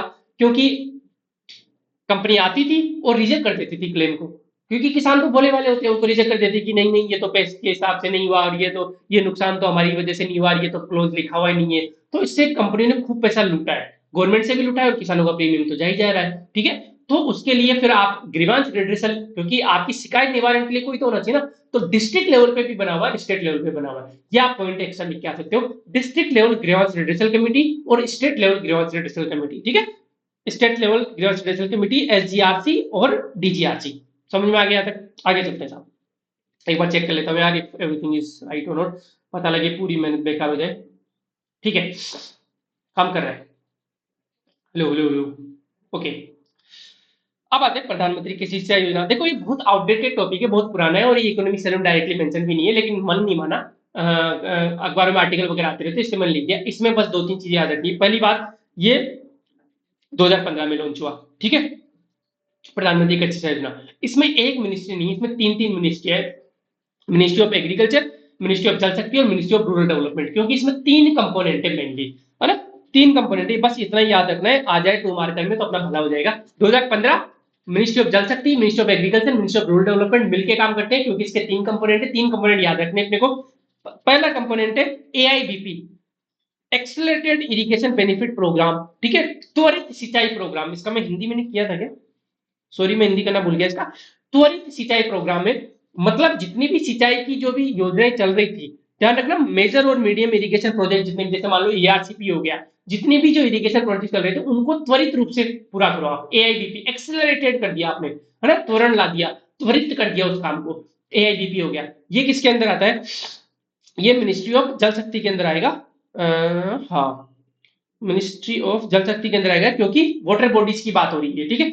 उसके बाद में हर खेत को पानी, command area development, minor irrigation, repair, renovation, ये सब होता है। देखो ये तो हो गया आपका हर खेत को पानी, मतलब देखो सबसे पहले तो एआईबीपी पे जाते हैं। आपने डैम बनाया, मान लो ईआरसीपी के अंदर आपने बहुत सारे डैम बना दिए, रामगढ़ डैम बना दिया, इधर बिशनपुर डैम को डेवलप कर दिया, ईसरदा को कर दिया, नवनेरा बांध को कर दिया, ये सारे डैम्स आपने बना दिए, ठीक है, ये एआईबीपी के अंदर आपने बना दिए। वहां से फिर आप चैनल लेके जाओगे, ठीक है, माइनर छोटी छोटी नहरें आप निकालोगे, ठीक है, वो इसके अंदर आएगी। कमांड एरिया डेवलपमेंट के अंदर, माइनर इरिगेशन के अंदर, रिपेयर, रिनोवेशन और रिस्टोरेशन ऑफ वाटर बॉडी, मान लो उस बिशनपुर बांध से आपने कोई छोटी वाटर बॉडी बनाई थी, आप खेत तक पानी कैसे पहुंचा रहे हो, वो हर खेत को पानी के अंदर आएगी, ठीक है, ये मिनिस्ट्री ऑफ एग्रीकल्चर के अंदर। और लास्ट में वाटर सेट डेवलपमेंट, इस बांध जो आपने बनाया था एआईबीपी के अंदर, बिशनपुर बांध बनाया था, नवनेरा बनाया था, ये सब, इसके अंदर पानी कहां से आएगा? ये तो वाटर सेट एरिया से आएगा। वाटर सेट एरिया किसको बोलते हैं? जहां जिस एरिया में पानी बरसने से उस पर्टिकुलर बांध में पानी इकट्ठा हो रहा है, वो पूरा उसके वाटर सेट के अंदर आएगा। मान लो दो नदियों के बीच का हो गया, जंगल हो गया, इसमें सब कुछ आते हैं, पहाड़ हो गया, तो जैसे फॉर एग्जाम्पल बिशनपुर बांध में पानी आता है उधर से, राजसमंद की पहाड़ियों से, ठीक है, तो बिशनपुर बांध का वाटर शेड एरिया पूरा हो गया, ये राजसमंद की पहाड़ियों को इंक्लूड करते हो गया। तो इसको डेवलप करने के लिए वहां पे एफोरेस्टेशन, आपने पेड़ पौधे लगा दिए, है ना, ये सब काम करना वाटर शेड डेवलपमेंट एरिया है, तो पूरा इंटीग्रेटेड है। देखो पहले बांध में पानी, तो बैकवर्ड फॉरवर्ड लिंक बोल सकते हो कि ये बांध है, बांध से पहले हो गया वाटर शेड एरिया, बांध वाला हो गया एआईबीपी की बांधों को जल्दी जल्दी डेवलप करो, और बांध के बाद का हो गया हर खेत को पानी। ये तीनों कंपोनेंट मिला के जब हम बात करते हैं तो वो किस में आ जाता है? वो प्रधानमंत्री कृषि सिंचाई योजना में आ जाता है। समझ में आ गया? तीन कंपोनेंट लिख देना, 2015 लिख देना, नोडल मिनिस्ट्री लिख देना, आपका काम हो जाएगा, ठीक है। बाकी इसका हर साल बजट चेंज होता रहता है, पिछले साल लगता है, इस साल लगता है, तो वो फिर मैंने नहीं बताया आपको। केसीसी आ जाते हैं भाई, केसीसी की बहुत बात कर चुके। किसान क्रेडिट कार्ड सबसे पहले तो फुल फॉर्म कब शुरू हुई? 1998 में आरबीआई और नाबार्ड ने मिलकर शुरू की थी। कौन कौन किसान इसमें एलिजिबल है? ध्यान रखना, सिर्फ जिसके पास खेती है वही अवेलेबल एलिजिबल नहीं है। जिसके पास खेती है, जमीन है, वो तो है ही सही। जो टिनेंट फार्मर्स है, जो दूसरों की जमीन पर खेती कर रहे हैं, वो शेयर क्रॉपर्स को जैसे हमारे आपके पता नहीं क्या बोलते होंगे, हमारे हाड़ी बोलते हैं, हाड़ी या सीरी, नहीं नहीं, हाड़ी तो बोलते हैं हम टिनेंट फार्मर्स को, सॉरी। और शेयर क्रॉपर्स को बोलते हैं सीरी। अब आप बता दो मुझे, आपके डिस्ट्रिक्ट में या फिर आपके रीजन में क्या बोलते हैं यार? कमेंट क्या करो, पार्टिसिपेट देखो, मेरे पास आपका इंटरेस्ट जानने के लिए क्या है, कमेंट ही तो है। ठीक है, तो हमारे देखो, जो खेत पे हमने किसी को वो कर लिया, हमने किसी को रख लिया खेत पे, वो एक तरीके से टिनेंट है हमारा। जैसे फॉर एग्जांपल किसी मकान में हम रेंट लेके रहते हैं तो हम टिनेंट होते हैं। तो खेत पे वो खेती कर रहा है, हम उसको पर्टिकुलर एक वो देते हैं, एक पर्टिकुलर अमाउंट देते हैं, तो वो भी केसीसी उठा सकता है उस जमीन पे। ठीक है, टिनेंट प्रॉपर। शेयर प्रॉपर होते हैं कि जितनी भी खेती हुई, मान लो 4 बीघा चार बोरी सरसों की हुई, तो 2 बोरी हमें दे देगा जो मालिक है उसका लैंड का, और 2 बोरी वो खुद रख लेगा। जैसे हमारे खुद के घर पे भी हमारे खेती करने वाला कोई नहीं है, तो हम वही सीरी देते हैं, तो इसको बोलते हैं हम सीरी। आपके क्या बोलते हैं, फटाफट से कमेंट करके बताओ। मैं 2 मिनट में पानी पी के आता हूँ, मैं बोतल रखना भूल गया, तब तक आप कमेंट करके बताओ यार, ये गलत बात है, आप कमेंट नहीं करते। तो शेयर के ऊपर को आप क्या बोलते हैं? ठीक है। एसएचजी, सेल्फ हेल्प ग्रुप, जो महिलाओं का या फिर पुरुषों का जो ग्रुप होता है, यूजली महिलाओं का होता है, 90% of the SHG members are women. तो इनको 5 साल तक केसीसी मिलता है, ऋण मिलता है। ऋण क्या होता है भाई? ऋण ऋण ऋण ऋण देखो, जितना भी ऋण मिलेगा उसका 3% इंटरेस्ट सबवेंशन मिलेगा। मान लो 7% पे मिल रहा है, तो 3% यदि आप टाइम पे चुका पा रहे हो, तो वैसे 7% में मिलता है। छोटा लोन यदि हम लेते हैं तो 2-3 साल तक का लेते हैं, तो बड़ा लोन लेते हैं तो फिर वो बैंक रेट अपने हिसाब से लगाता है। तो ध्यान रखना, 7% माइनस 3% इक्वल टू 4%। ठीक है, 3% इंटरेस्ट सबवेंशन यदि आप टाइम पे अपना चुका पा रहे हो, अपना जो मूलधन है वो, है ना, टाइम पे रिन्यू करवा पा रहे हो, तो आपको 3% ब्याज में छूट दे देती है सरकार। समझ में आ गया? तक बजट 2018 में इसको एनिमल हस्बेंड्री और फिशरीज फार्मर्स पे भी एक्सटेंड कर दिया गया। मतलब मान लो जिस किसी के पास गाय है, भैंस है ना, कि कोई मछली पालन करता है, वो भी केसीसी उठा सकता है। पहले तो सिर्फ जो खेती किसान करता था वही था, लेकिन अब जो जिसके पास जमीन नहीं है, कोई शेयर क्रॉपर नहीं है, किसी सीरी नहीं है, कोई टिन फार्मर नहीं है, लेकिन उसके पास गाय भैंस है, वो भी केसीसी उठा सकता है 2018 के बजट में। ठीक है, इसको आप कहाँ का यूज कर सकते हो? इस पैसे को बिल्कुल आप इनपुट, आपने खाद खरीदा, बीज खरीदा, ये सब में यूज कर सकते हो। आप वर्किंग कैपिटल में यूज कर सकते हो। ठीक है, वर्किंग कैपिटल का कंसेप्ट जैसे हो गया, आपने फॉर एग्जांपल ट्रैक्टर खरीद लिया, है ना, तो उसके लिए भी आप यूज कर सकते हो। पोस्ट हार्वेस्ट एक्सपेंसेस, आपने मार्केटिंग के लिए यूज कर लिया उसको, उस फसल को वहां से बेचने के लिए कितना ट्रांसपोर्टेशन खर्चा, वो सब हो गया। और आप इसको घर के खर्चे के लिए भी यूज में ले सकते हो। ध्यान रखना केसीसी हो, ये बहुत बार प्रीलिम्स में भी पूछा जाता है कि क्या केसीसी को घर के खर्चे के लिए यूज ले सकते हैं? बिल्कुल ले सकते हैं। ठीक है, अब मैं पानी पी के आता हूँ, फटाफट से आप कमेंट कर दो। और ये रुपए कार्ड भी मिलता है साथ में केसीसी में, जिसमें वो आपका बैलेंस डाल दिया जाता है। मान लो आपने 2 लाख की केसीसी उठाई, तो 2 लाख रुपए आपके डाल दिए, तो आप एटीएम में जाके वो पैसे निकलवा सकते हो। ठीक है।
हाँ जी, चले आगे चलते हैं।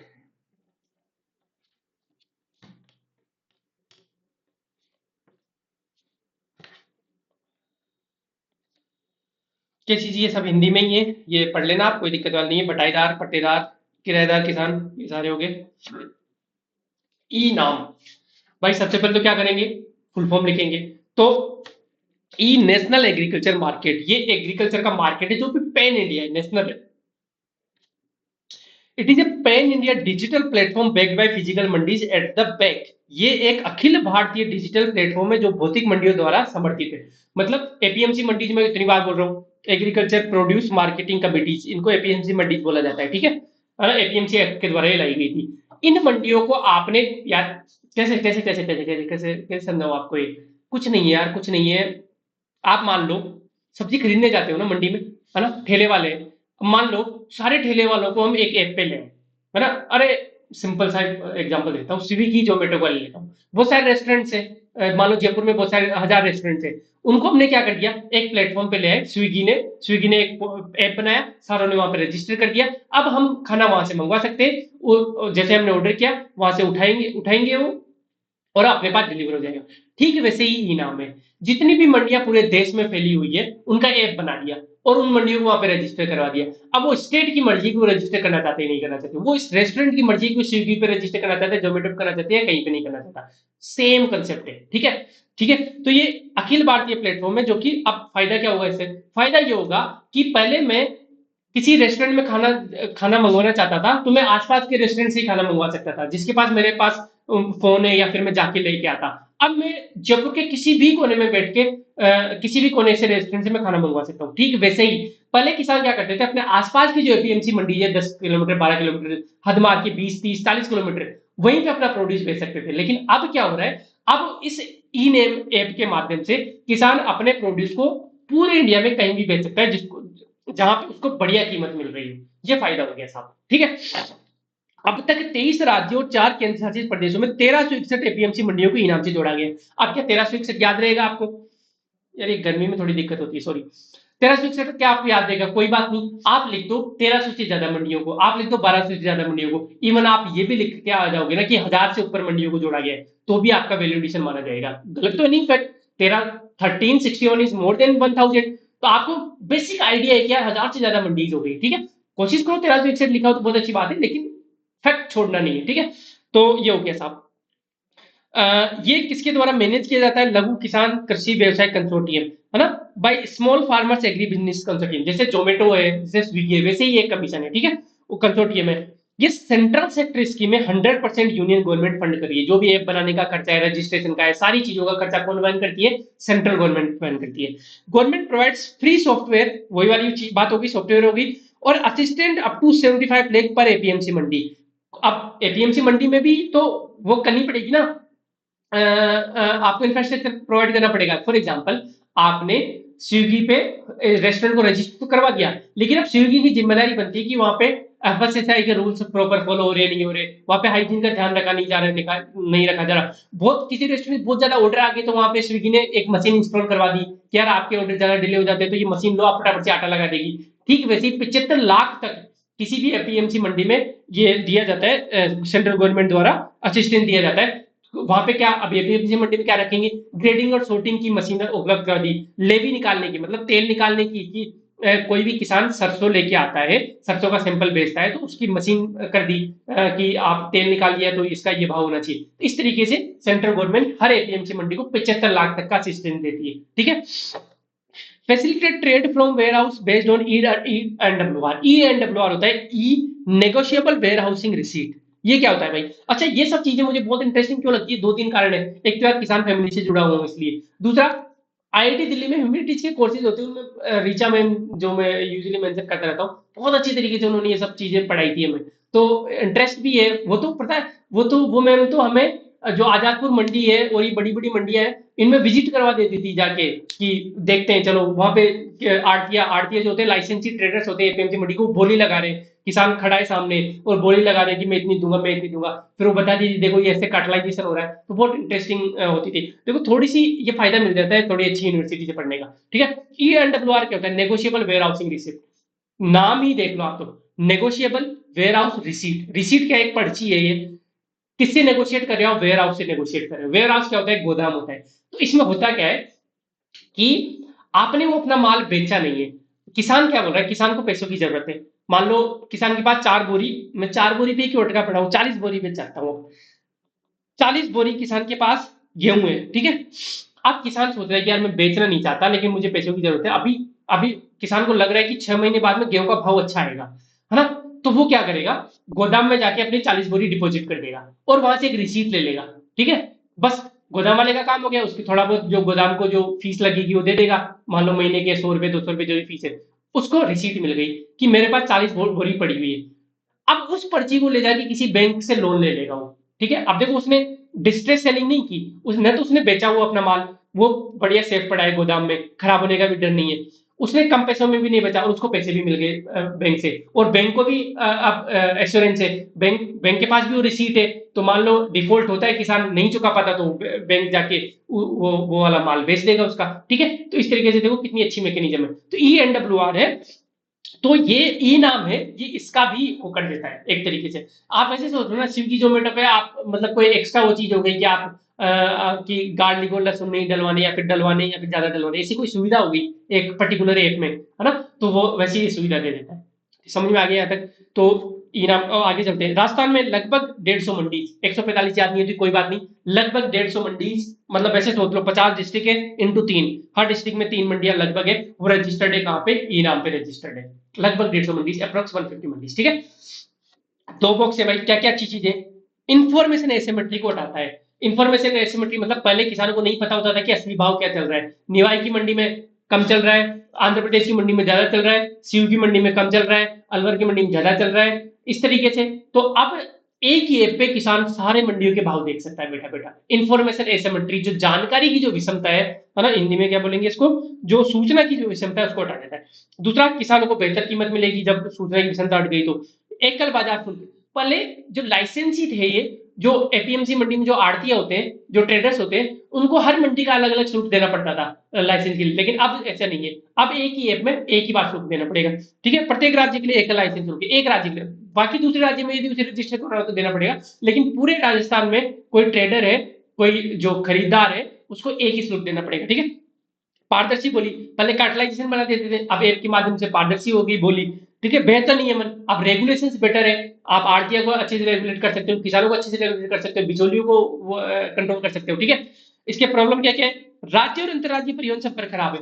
भाई किसान के पास टमाटर है, देखा उसने एपीएमसी मंडी में कुछ और प्रोडक्ट है जो खराब हो जाता है जल्दी, मान लो, ठीक है। एपीएमसी मंडी में उसने देखा कि यार चूरू की मंडी में बहुत अच्छा हो रहा है, अब आप वो 12 के, अब 12 से चूरू ले जाने में सड़क इतनी खराब है, परिवहन सुविधा इतनी अच्छी नहीं है, तो आपका वैसे ही नुकसान हो जाएगा, ठीक है। तो परिवहन सुविधा उतनी अच्छी नहीं है।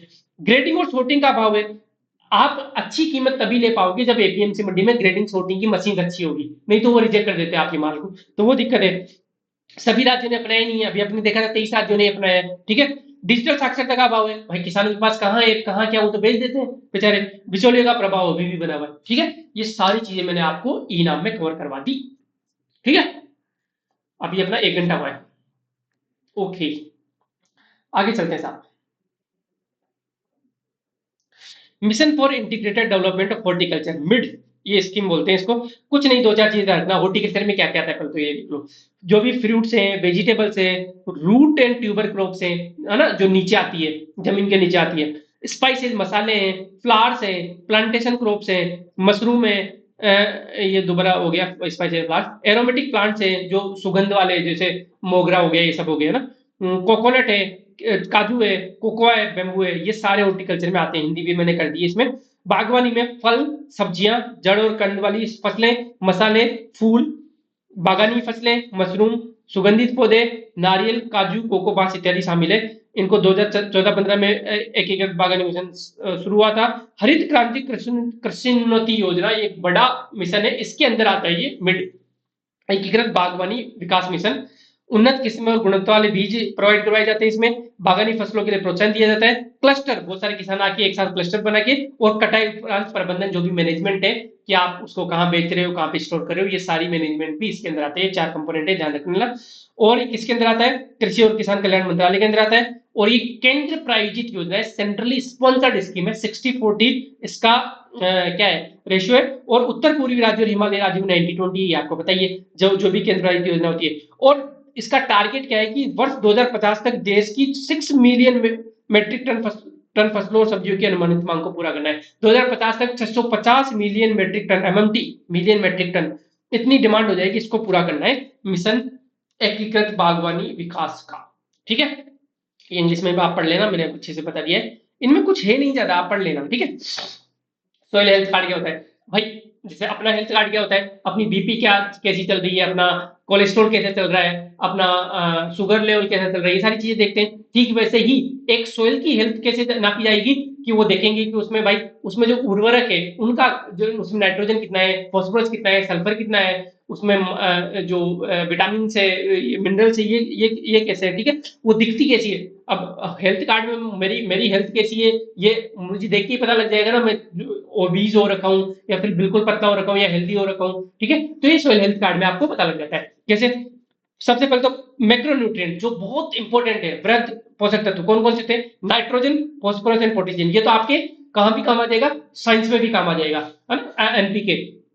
पढ़ा तो मैं सारे सब्जेक्ट, तो बस टाइम नहीं है। ठीक है, तो साइंस तो वैसे ही यार, साइंस तो उतनी टफ है नहीं यार इसकी तो। ठीक है, तो नाइट्रोजन, फास्फोरस एंड पोटेशियम ये मैक्रोन्यूट्रिएंट्स है, वृहद पोषक तत्व है। ठीक है, तो ये ध्यान रखना। ये सोयल हेल्थ कार्ड में एक तो इन तीनों का पैरामीटर जांचे जाते हैं। सेकेंडरी न्यूट्रिएंट्स है सल्फर। ठीक है, उसके अलावा माइक्रो न्यूट्रिएंट्स है zinc, iron, copper, manganese and ये क्या है लास्ट वाला, क्या है यार ये? Boron, boron, boron. हाँ, बोरान ही है। ठीक है, और फिजिकल पैरामीटर्स में क्या क्या है कि उसकी पीएच कितनी है, उसकी इलेक्ट्रिकल कंडक्टिविटी कितनी है, उसका ऑर्गेनिक कार्बन कंटेंट कितना है, वो सब भी हम फिजिकल पैरामीटर देखते हैं। तो सोयल हेल्थ कार्ड में ये सब चीजें ध्यान रख लेना, आप रटने हैं, आपको सिंपल सिंपल रटने हैं। एक चीज ये ध्यान रखना कि एनपी के रेशियो है वो आइडियल 4:2:1 होना चाहिए। मान लो आपने कोई भी सोयल का सैंपल लिया, उसमें यदि 4 ग्राम नाइट्रोजन पाया जाता है तो 2 ग्राम पोटास पाया जाना चाहिए, और 1 ग्राम, सॉरी, 2 ग्राम फॉस्फोरस पाया जाना चाहिए और 1 ग्राम पोटेशियम पाया जाना चाहिए। लेकिन अपने इंडिया में हालत खराब है, क्योंकि नाइट्रोजन हम यूरिया भर भर के देते हैं फसलों को, तो 8:3:1 का रेशियो है, और भी बिगड़ गया है। तो अभी लेटेस्ट इकोनॉमिक सर्वे में और भी गंदा हो गया है। तो ये मिसमैच है, ये गलत बात है, क्योंकि हम यूरिया को भर भर के देते हैं। ठीक है, मिलेट्स क्या है भाई? मिलेट्स देख लेते हैं। मिलेट्स जो भी मोटे अनाज है, क्यों? क्योंकि 2023 को यूनाइटेड नेशन जनरल असेंबली ने इंटरनेशनल मिलेट ईयर घोषित कर दिया था, इसकी हिंदी मैंने की हुई है। संयुक्त राज्य महासभा ने 2023 को अंतर्राष्ट्रीय बाजरा वर्ष घोषित किया था। मोटे अनाज क्यों जरूरी होते हैं? उच्च पोषण वाले स्मार्ट फूड है, जो कि जलवायु प्रतिरोधी है, और ये जो एसडीजीएस यूनाइटेड नेशन के, उनको पूरा करने में मदद करते हैं। मोटे अनाज आजीविका के स्रोत हैं, लाइवलीहुड के, किसानों की आय को बढ़ाने में हेल्प करते हैं, दुनिया भर में खाद्य और पोषण सुरक्षा को सुनिश्चित करते हैं, और अपनी विशाल क्षमता के कारण भी महत्वपूर्ण है। ठीक है, ये सब बहुत इनकी विशाल क्षमता है। क्या क्या है? कंगनी, ज्वार, बाजरा, रागी, कोडो, कुटकी, ये सब है। भारत में लगभग 50 मिलियन टन, आप 50.9 याद नहीं करना, मोर देन 50 मिलियन टन याद रख लेना। मोर देन 50 मिलियन टन से अधिक मोटे अनाज का उत्पादन करता है, जो कि एशिया का 80% और वैश्विक उत्पादन का 20% है। सबसे ज्यादा मिलेट्स यहाँ पे होते हैं इंडिया में। ठीक है, तो ध्यान रखना, more than 50 million tonne MT. ठीक है, जो कि एशिया का 80% है।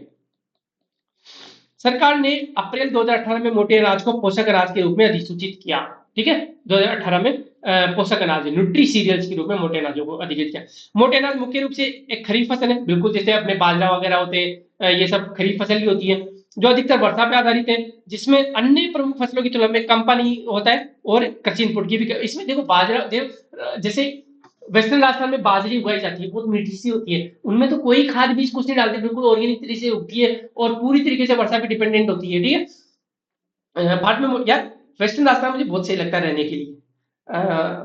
हम तो चलो थोड़े मिडिल राजस्थान के हैं, लेकिन वेस्टर्न राजस्थान बहुत, मतलब देखो पॉपुलेशन डेंसिटी कितनी कम है, बाड़मेर के धोरों में रहो मस्त।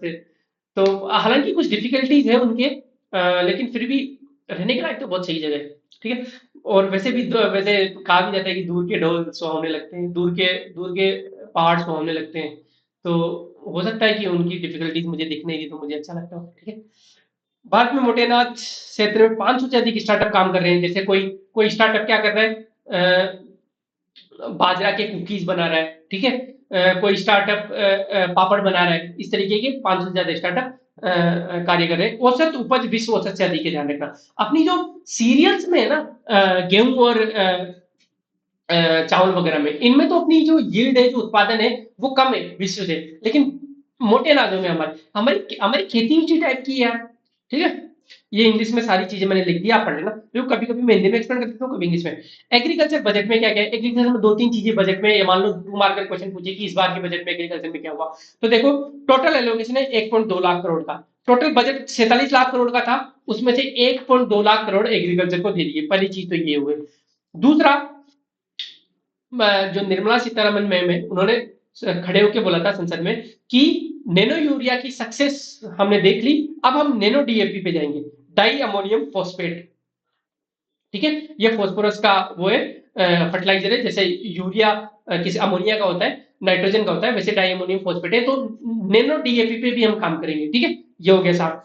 नैनो यूरिया को सफलतापूर्वक अपनाने के बाद सभी कृषि जलवायु क्षेत्रों में विभिन्न फसलों पर नैनो डीएपी के अनुप्रयोग का विस्तार किया जाएगा। और तीसरी चीज क्या है कि सरसों, मूंगफली, तिल, सोयाबीन, सूरजमुखी जैसे तिलहनों के लिए आत्मनिर्भरता हासिल करने की रणनीति बनाई जाएगी। हम क्या है, जो तिलहन की जो फसलें हैं, जो जो तेल है, उस पे लिए हम हाईली इंपोर्ट डिपेंडेंट है। 80% पाम ऑयल हम बाहर से खरीदते हैं, मलेशिया वगैरह से, सोचो। तो यदि हम यहीं पे यार अच्छे से हम सरसों उगाते हैं, तेल ये मूंगफली उगाते हैं, तिल उगाते हैं, तो फिर हमारा इंपोर्ट डिपेंडेंट कम हो जाएगा। इंपोर्ट डिपेंडेंट कम होने से अपने को बहुत फायदे होंगे। और पाम ऑयल तो वैसे ही शरीर के लिए बहुत नुकसान करता है। आप किसी भी चिप्स का पैकेट या कोई भी तला हुआ फूड है ना, पैकेज फूड, उसको उठा के देख लेना, इवन बीकाजी का पैकेट भी आप उठा के देख लेना, वो पाम ऑयल में तली हुई है। ठीक है, तो मिनिस्ट्री वाइज एलोकेशन की बात देखें तो सबसे ज्यादा डिफेंस मिनिस्ट्री को मिला था, हालांकि बजट में दोबारा पढ़ेंगे ये सब चीजें अपन। फिर उसके बाद में मिनिस्ट्री ऑफ हाईवे डेवलपमेंट को मिला था, फिर मिनिस्ट्री ऑफ रेलवे को मिला था, फिर कंज्यूमर अफेयर्स को मिला था, फिर होम मिनिस्ट्री को मिला था। ठीक है, और काफी बाद में ये मिनिस्ट्री ऑफ एग्रीकल्चर लास्ट में से आती है। 1.2 लाख करोड़ याद रखना आप, तो ठीक है। ओके जी, चलते हैं। करंट के कुछ कुछ टॉपिक्स हैं। अब देखो, जो करंट की मैंने आपको लंबी सी पीडीएफ दी थी ना, उसमें मैं 15, हर हर टॉपिक में 15, हर लेक्चर में 15 टॉपिक करवाते जाऊंगा, ताकि इंडियन इकोनॉमी तो मैं वैसे ही खत्म करवा दूं। आईआर में करंट में करवाऊंगा इसी, इतना तो मैं वादा करता हूँ। उसके बाद में टाइम मिलेगा तो मैं खिंचवा दूंगा। ठीक है, वैसे I am back to my form, तो मुझे लग रहा है कि मैं करवा दूंगा, ऐसी कोई बात नहीं है। ठीक है, तो डिजिटाइजेशन ऑफ एग्रीकल्चर, आधुनिकरण, डिजिटाइजेशन, डिजिटलीकरण क्या क्या कर सकते हैं, एआई, सॉर्टिंग, ग्रेडिंग मैंने पढ़ा दिया अच्छे से आपको। Big data, satellite images for weather forecasting, तो आपने डेटा कलेक्ट कर लिया बहुत सारा, और फिर आप वेदर को, मौसम का पूर्वानुमान लगा सकते हो उसके हिसाब से, सेटेलाइट डेटा वगैरह से। ठीक है, रिमोट सेंसिंग सेटेलाइट को क्रॉप डैमेज असेसमेंट, अभी पढ़ा था सीसी, क्रॉप कटिंग एक्सपेरिमेंट, कि आपने रिमोट सेटेलाइट से आपने फोटोज ले ली, आपने फसलों का क्लोरोफिल लेवल आपने पता कर लिया, आपने मिट्टी की उर्वरता सेटेलाइट से पता कर ली बिग डेटा को यूज करके, और फिर उसके हिसाब से आप उसका जो डैमेज, उसका असेसमेंट ले रहे हो कि 1 बोरी हुई थी, होनी कितनी चाहिए थी, ये बताएगा। 5 बोरी होनी चाहिए थी, तो 4 बोरी का कंपनसेशन आपने दे दिया। ठीक है, robots and drones for pesticides, बिल्कुल। अभी किसान खुद से यदि पेस्टिसाइड वो करते हैं तो उनको कैंसर वगैरह बीमारियां हो जाती है। मैंने खुद देखा अपने परिवार में बीमार होते हुए लोगों को, कि आज फसल का छिड़काव करके आया और 2-3 दिन तक बुखार है या फिर वोमिटिंग है, क्योंकि कितने भी प्रिकॉशन रखो, वो अंदर चले जाते हैं पेस्टिसाइड थोड़ा बहुत, और लॉन्ग लॉन्ग टर्म इफेक्ट तो ऐसे ही। अब आप ड्रोन का इस्तेमाल कर रहे हो या फिर रोबोट्स का इस्तेमाल कर रहे हो यदि पेस्टिसाइड को छिड़कने के लिए, तो ये डिजिटलाइजेशन हो गया। ठीक है, biotechnology for GM crops, HIV seeds, biotechnology क्या करता है, जीन के लेवल पे जाके ट्वीट करता है। तो जीएम क्रॉप्स हो गई, आप पढ़ेंगे अपन आगे। HYV seeds, high yielding variety seeds हो गई। क्लाइमेट रेजिलिएंट सीड्स हो गई, कि मान लिया आपने लैब में जाके कुछ कुछ ऐसे एक्सपेरिमेंट कर दिए सीड पे, बाजरा पे या फिर गेहूं पे, कि बदलते क्लाइमेट के साथ वो भी बदल रहे हैं। ठीक है, उनके यील्ड पे कोई फर्क नहीं पड़ रहा। तो ये सब हो गया। कहीं भी मार्केटिंग की बात आए तो आप ब्लॉकचेन लिख देना, चाहे कोई सा भी सेक्टर हो, चाहे वो एग्रीकल्चर हो, चाहे सर्विस सेक्टर हो, चाहे मैन्युफैक्चरिंग हो। जब भी दो लोगों को जोड़ने की बात आती है ना, दो प्लेसेज को, दो से ज्यादा प्लेसेज को, तो उसमें ब्लॉकचेन बहुत काम आएगी। कभी मैं ब्लॉकचेन पढ़ाऊंगा आपको, यदि टाइम मिला तो मैं बहुत अच्छे से ब्लॉकचेन आपको समझाऊंगा। ब्लॉकचेन मैंने एक प्रोजेक्ट भी किया हुआ है आईआईटी के टाइम पे, तो मैं आपको अच्छे से समझाऊंगा कि ब्लॉकचेन सच में जैसे एग्रीकल्चर में कैसे काम आएगी। डायमंड, मान लो डायमंड हीरा जो है, वो खान से निकलकर जोहरी तक जा रहा है, तो उसकी क्वालिटी में कहीं तो हेम्पर नहीं हो रहा ना, तो ब्लॉकचेन कैसे काम आती है। तो कहीं भी मार्केटिंग, कहीं भी लिंक बनाने की बात हो ना, उसमें ब्लॉकचेन आप लिख के देना सेफली, कोई दिक्कत नहीं। इनाम अपन ने पढ़ ही लिया। लैंड रिकॉर्ड मॉडर्नाइजेशन, पहले क्या होता था, लैंड रिकॉर्ड्स को बड़े बड़े बही खातों में उनमें लिखते थे, तो कहीं दीमक खा गई, कहीं फट गए, कहीं गल गए, कहीं बाढ़ आ गया, कहीं कुछ हो गया। अब सब कुछ कंप्यूटराइज हो रहा है। ठीक है, एग्रीटेक स्टार्टअप जैसे एग्रोवे हो गई, आईटी दिल्ली का स्टार्टअप है एक, मैम का 2015 पास आउट है शायद मैम, मैम का नाम नाम भूल गया मैं, ठीक है। तो बेंगलोर बेस्ड स्टार्टअप ही ENWR मैंने समझा ही दिया, negotiable electronic negotiable warehouse receipt, मतलब आपको पर्ची जरूरी नहीं कि आपको फिजिकल फॉर्म में मिले, वो आपको मोबाइल में पर्ची मिल जाएगी जिससे आप लोन उठा लो, ठीक है। National e governance plan in agriculture और DBT, ये सब ठीक है, आप लिख लेना, ये रट लेना आप। ये हिंदी में मैंने कर दिया, आगे सारा पढ़ लेना, कोई दिक्कत वाली बात नहीं है। करंट फार्म मैकेनाइजेशन, मैकेनाइजेशन मतलब जैसे थ्रेशर हो गई, कटर हो गई, रोटावेटर हो गई, ट्रैक्टर हो गया, ये सारे मैकेनाइजेशन है। इंडिया में सिर्फ 40% मैकेनाइजेशन है, USA में 95% काम जो मशीनों से होते हैं, और चाइना में लगभग 60% काम मशीनों से होते हैं। दिक्कत क्या क्या है, ज्योग्राफिकल एसिमेट्री है भाई। यूपी हरियाणा जैसे जो राज्य है, कुछ कुछ पंजाब, उनमें तो बहुत हाई मैकेनाइजेशन है। नॉर्थ ईस्ट जैसे राज्य है, उनमें मैकेनाइजेशन बहुत कम है, ठीक है, negligible mechanisation. High capital investment है भाई, 86% फार्मर्स लघु और सीमांत किसान है, और वो कहां से बड़ी बड़ी मशीनें खरीदेंगे, तो ये दिक्कत है। कैपिटल इन्वेस्टमेंट बहुत ज्यादा लगता है, जो पूंजी व्यय है वो बहुत ज्यादा लगता है। पुअर R&D, रिसर्च बहुत पुअर हो रही है, तो बड़े बड़े जो ट्रैक्टर, बड़ी बड़ी कंपनियां बड़े बड़े ट्रैक्टर बनाती है, छोटे लेवल पर रिसर्च नहीं हो रही। हैंड ऑपरेटेड मशीन कहाँ है, हैंड ऑपरेटेड मशीन में बताता हूँ, ये आगे आएगी शायद, ठीक है, बताऊंगा मैं। लैक ऑफ फॉर्मल एजुकेशन और एग्री इंजीनियरिंग, एग्री इंजीनियरिंग यदि अच्छे से करवाए तो फिर नई नई मशीनों का इजाद इंडिया में कहाँ मशीनों का नया नया इजाद हो रहा है एग्रीकल्चर सेक्टर में, ठीक है। ऑलरेडी डिस्कस अनएम्प्लॉयमेंट एग्रीकल्चर, भाई हम ज्यादा मशीनीकरण कर देंगे तो जो लोग पहले से ही 600 million people are employed in agriculture, वो तो बेरोजगार हो जाएंगे ना, पहले से ही प्रचंड बेरोजगारी है। तुम मशीन लाके मान लो एक ट्रैक्टर 10 लोगों का काम कर देता है, इवन 20 लोगों का काम कर देता है, तो 20 लोग तो बेरोजगार हो गए ना, तो मैकेनाइजेशन की ये भी प्रॉब्लम है। हम डायरेक्ट यूएसए से कंपेयर नहीं कर सकते, जहां के एवरेज फार्म साइज 178 हेक्टेयर है, कितना बताया था मैंने, लगभग 700 बीघा।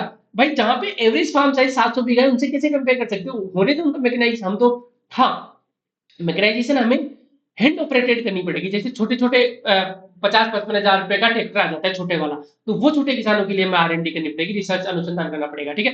एफर्ट्स क्या क्या है, सब मिशन ऑन एग्रीकल्चर मैकेनाइजेशन, कृषि यंत्रीकरण पर mission, custom hiring centre, Kerala, Tamil Nadu और मध्य प्रदेश जैसे राज्यों को रियायती दरों पर कृषि मशीनरी उपलब्ध कराते हैं।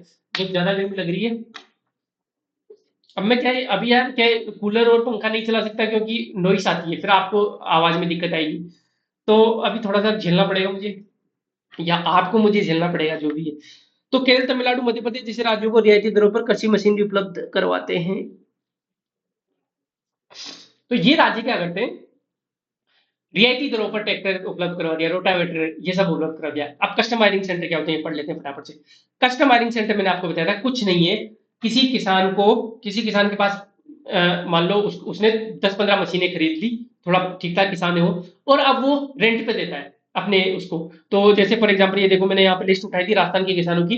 कमलेश कुमार जी हैं, ये देदूसर से हैं, सॉरी सॉरी सॉरी, ये चोटन से हैं, और ये बाड़मेर जिले के हैं। खेताराम जी हैं, शिव तहसील से हैं, बाड़मेर में। ये पोखरराम जी हैं, बायतू से हैं, बाड़मेर में, ठीक है। इन्होंने, कमलेश कुमार जी ने खरीदा था tractor, rotavator, multicrop thresher, disc और हल हल। देखो ये खेताराम जी ने बहुत सारी चीजें खरीद ली।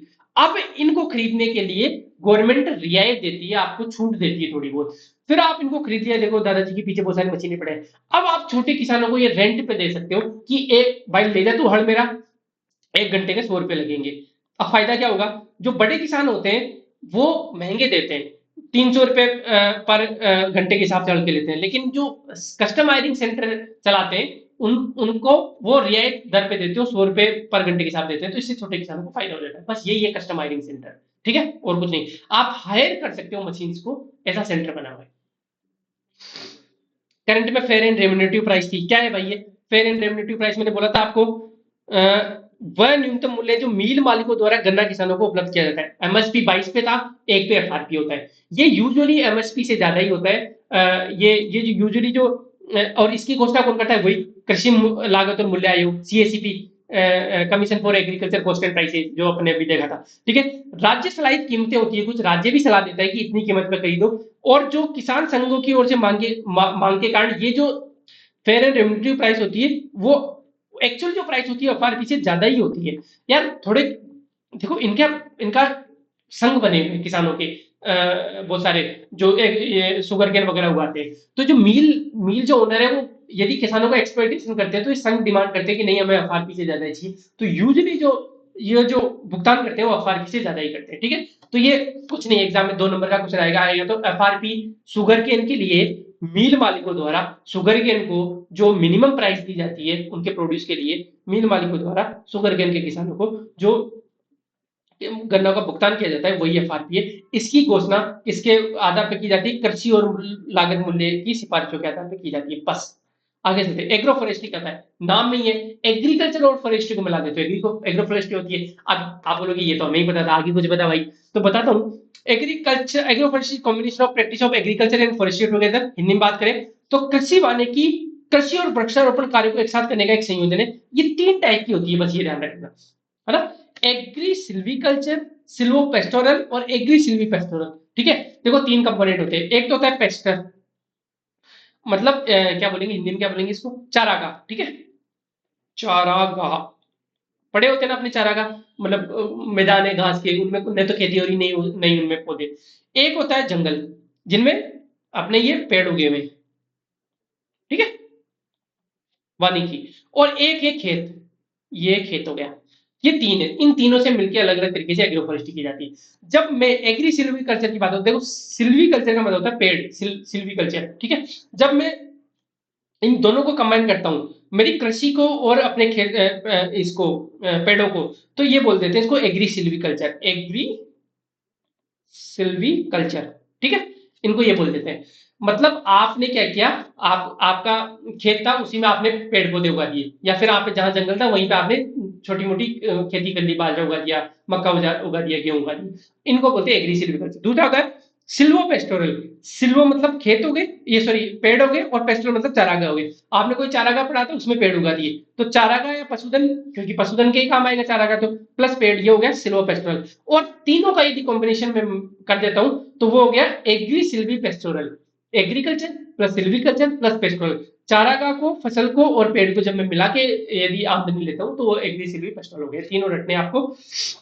एडवांटेज ऑफ कोर्स ज्यादा मुनाफा होगा, स्थिरता है, सस्टेनेबिलिटी है, सततता है। मान लो फसल खराब होगी तो कम से कम पेड़ों से जो आम आए वो तो काम आएंगे। मान लो पेड़ भी इस बार आम भी नहीं आए, तो कम से कम वो जो चारागाह है उसमें मेरे जो भैंसे, गायें, जो भेड़ बकरियां चरती थी, उनको मैंने 5 बकरियां बेच दी, तो कम से कम सततता, सत्ता, जैव विविधता। एक ही जमीन पर जब हम अलग अलग टाइप की फसलें करते हैं तो उर्वरता बनी रहती है। खाद्य सुरक्षा, बिल्कुल मिलेट्स हमने उगा दिए, उधर आम उगा दिए, केरी उगा दी, है ना, ये सब खाद्य सुरक्षा हो गई। और जो लाइफ स्टॉक है वहां से दूध आ रहा है, डेयरी प्रोडक्ट्स आ रहे हैं। जलवायु अनुकूलता, बिल्कुल मोनोक्रॉपिंग वगैरह तो खराब होती है जलवायु के लिए, यहाँ पे हमने मिक्स क्रॉपिंग कर दी, समझ रहे हो। इसके लिए एफर्ट्स क्या क्या मारे मारे जा रहे हैं? एकीकृत बागवानी विकास मिशन, जो मिड पढ़ा था अपन ने, ठीक है, अभी पढ़ा था। कृषि वानिकी पर उप मिशन, हर मेड पर पेड़ योजना, ये ध्यान रखना, हर मेड पर पेड़ योजना। और राष्ट्रीय कृषि वानिकी नीति, agro forestry policy, national agro forestry policy, बस ये ध्यान रखना 2014 में आई थी। चलेगी। नाबार्ड, नाबार्ड के कौन कौन से प्रोडक्ट चल रहे हैं? केसीसी 1998 में आया था, 100% गवर्नमेंट ओन्ड है, पहले आरबीआई के भी ओनरशिप थी, अब 100% गवर्नमेंट ओनरशिप हो गई।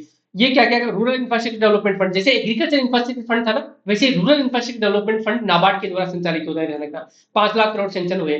ये आरआरबी, रीजनल रूरल बैंक होते हैं जो कि कृषि के लिए लोन देते हैं, उनको रेगुलेट करता है। सहकारी समितियों को रेगुलेट करता है। एसएचजी बैंक लिंकेज प्रोग्राम आता है, बहुत फेमस है ये।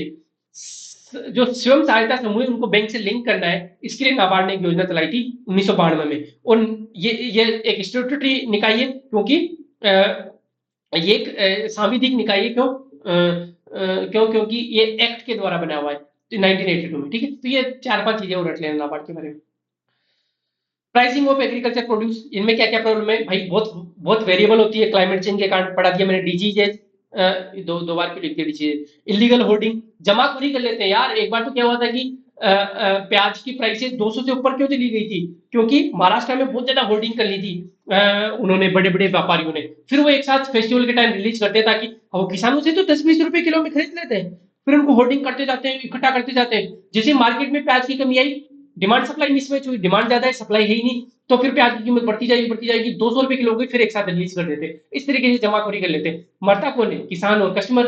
बिचौलिए तो मजे लेके, किसानों को तो 10-12 रुपए मिले, कस्टमर को 200 रुपए चुकाने पड़ रहे, मजे बिचौलिए लेके। हाई इनपुट कॉस्ट, उच्च इनपुट लागत ये भी तो दिक्कत है कि हर बार नया बीज खरीदना पड़ रहा है।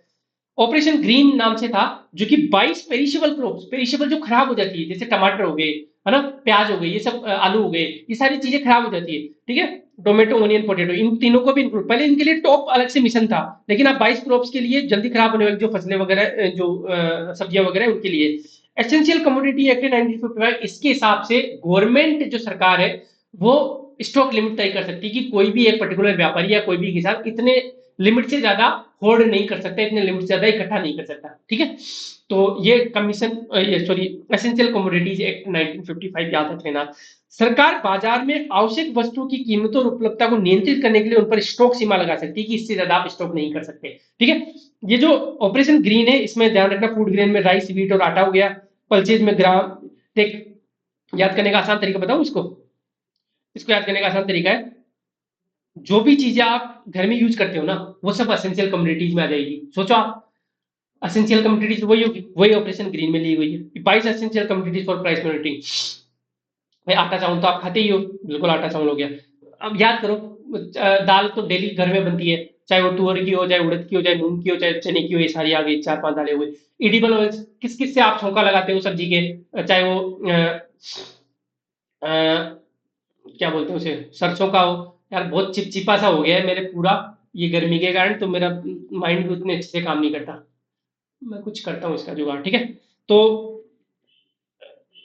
कहा था मैं, मूंगफली हो गया। इस स्ट्रगल को अपन याद रखेंगे, आप भी और मैं भी, जब बड़े हो जाएंगे तब तो अपने पास बहुत सारे रिसोर्सेज होंगे, सब कुछ होंगे, ठीक है। लेकिन आपकी भी स्ट्रगल है, आपको भी सिलेक्शन लेना है, मुझे भी आपको सिलेक्शन देना है, हमें भी आपको सिलेक्शन देना है एज ए कनेक्टिव स्ट्रीम, ठीक है। तो ये स्ट्रगल याद रखी जाएगी अपनी। तो मूंगफली का तेल हो गया, सरसों का तेल हो गया, तिल का तेल हो गया, जितने भी तेल है ये सब, है ना, बृहस्पति, सोया तेल, तिल नहीं है इसमें, तिल का तेल से कहाँ सब्जी बनाते हैं, तो वो हट गया वैसे। तो सोयाबीन का तेल से बनाते हैं बिल्कुल, ये सरसों के तेल से बनाते हैं, मूंगफली के तेल से बनाते हैं, ये पाम ऑयल तो मैंने बताया था कितनी जगह काम आता है ना। ये सब तो 4-5, मान लो आ जाता है क्वेश्चन तो 5-10 भी लिख दोगे तो भी काम चल जाएगा। वेजिटेबल्स, ये तीनों वेजिटेबल बहुत फेमस है, टमाटर, प्याज और आलू। अदर आइटम, शुगर, गुड़, मिल्क, टी और सोल्ट, ये देखो कितने एसेंशियल है सबकी, चीनी, ये क्या नाम है, चाय, नमक, दूध और गुड़, ये सारे एसेंशियल है। ये देखो यार, ये मेरे एक सीनियर है, आईआईटी दिल्ली से एमटेक है, आईआईटी बॉम्बे से पीएचडी है उन्होंने, आई रेस्पेक्ट हिम वेरी मच। और वो मतलब उन्होंने पिछले, मुझे जहां तक लगता है 2-3 साल से अपनी जो व्हाट्सएप जो प्रोफाइल पिक्चर है वो ये लगा रखी है।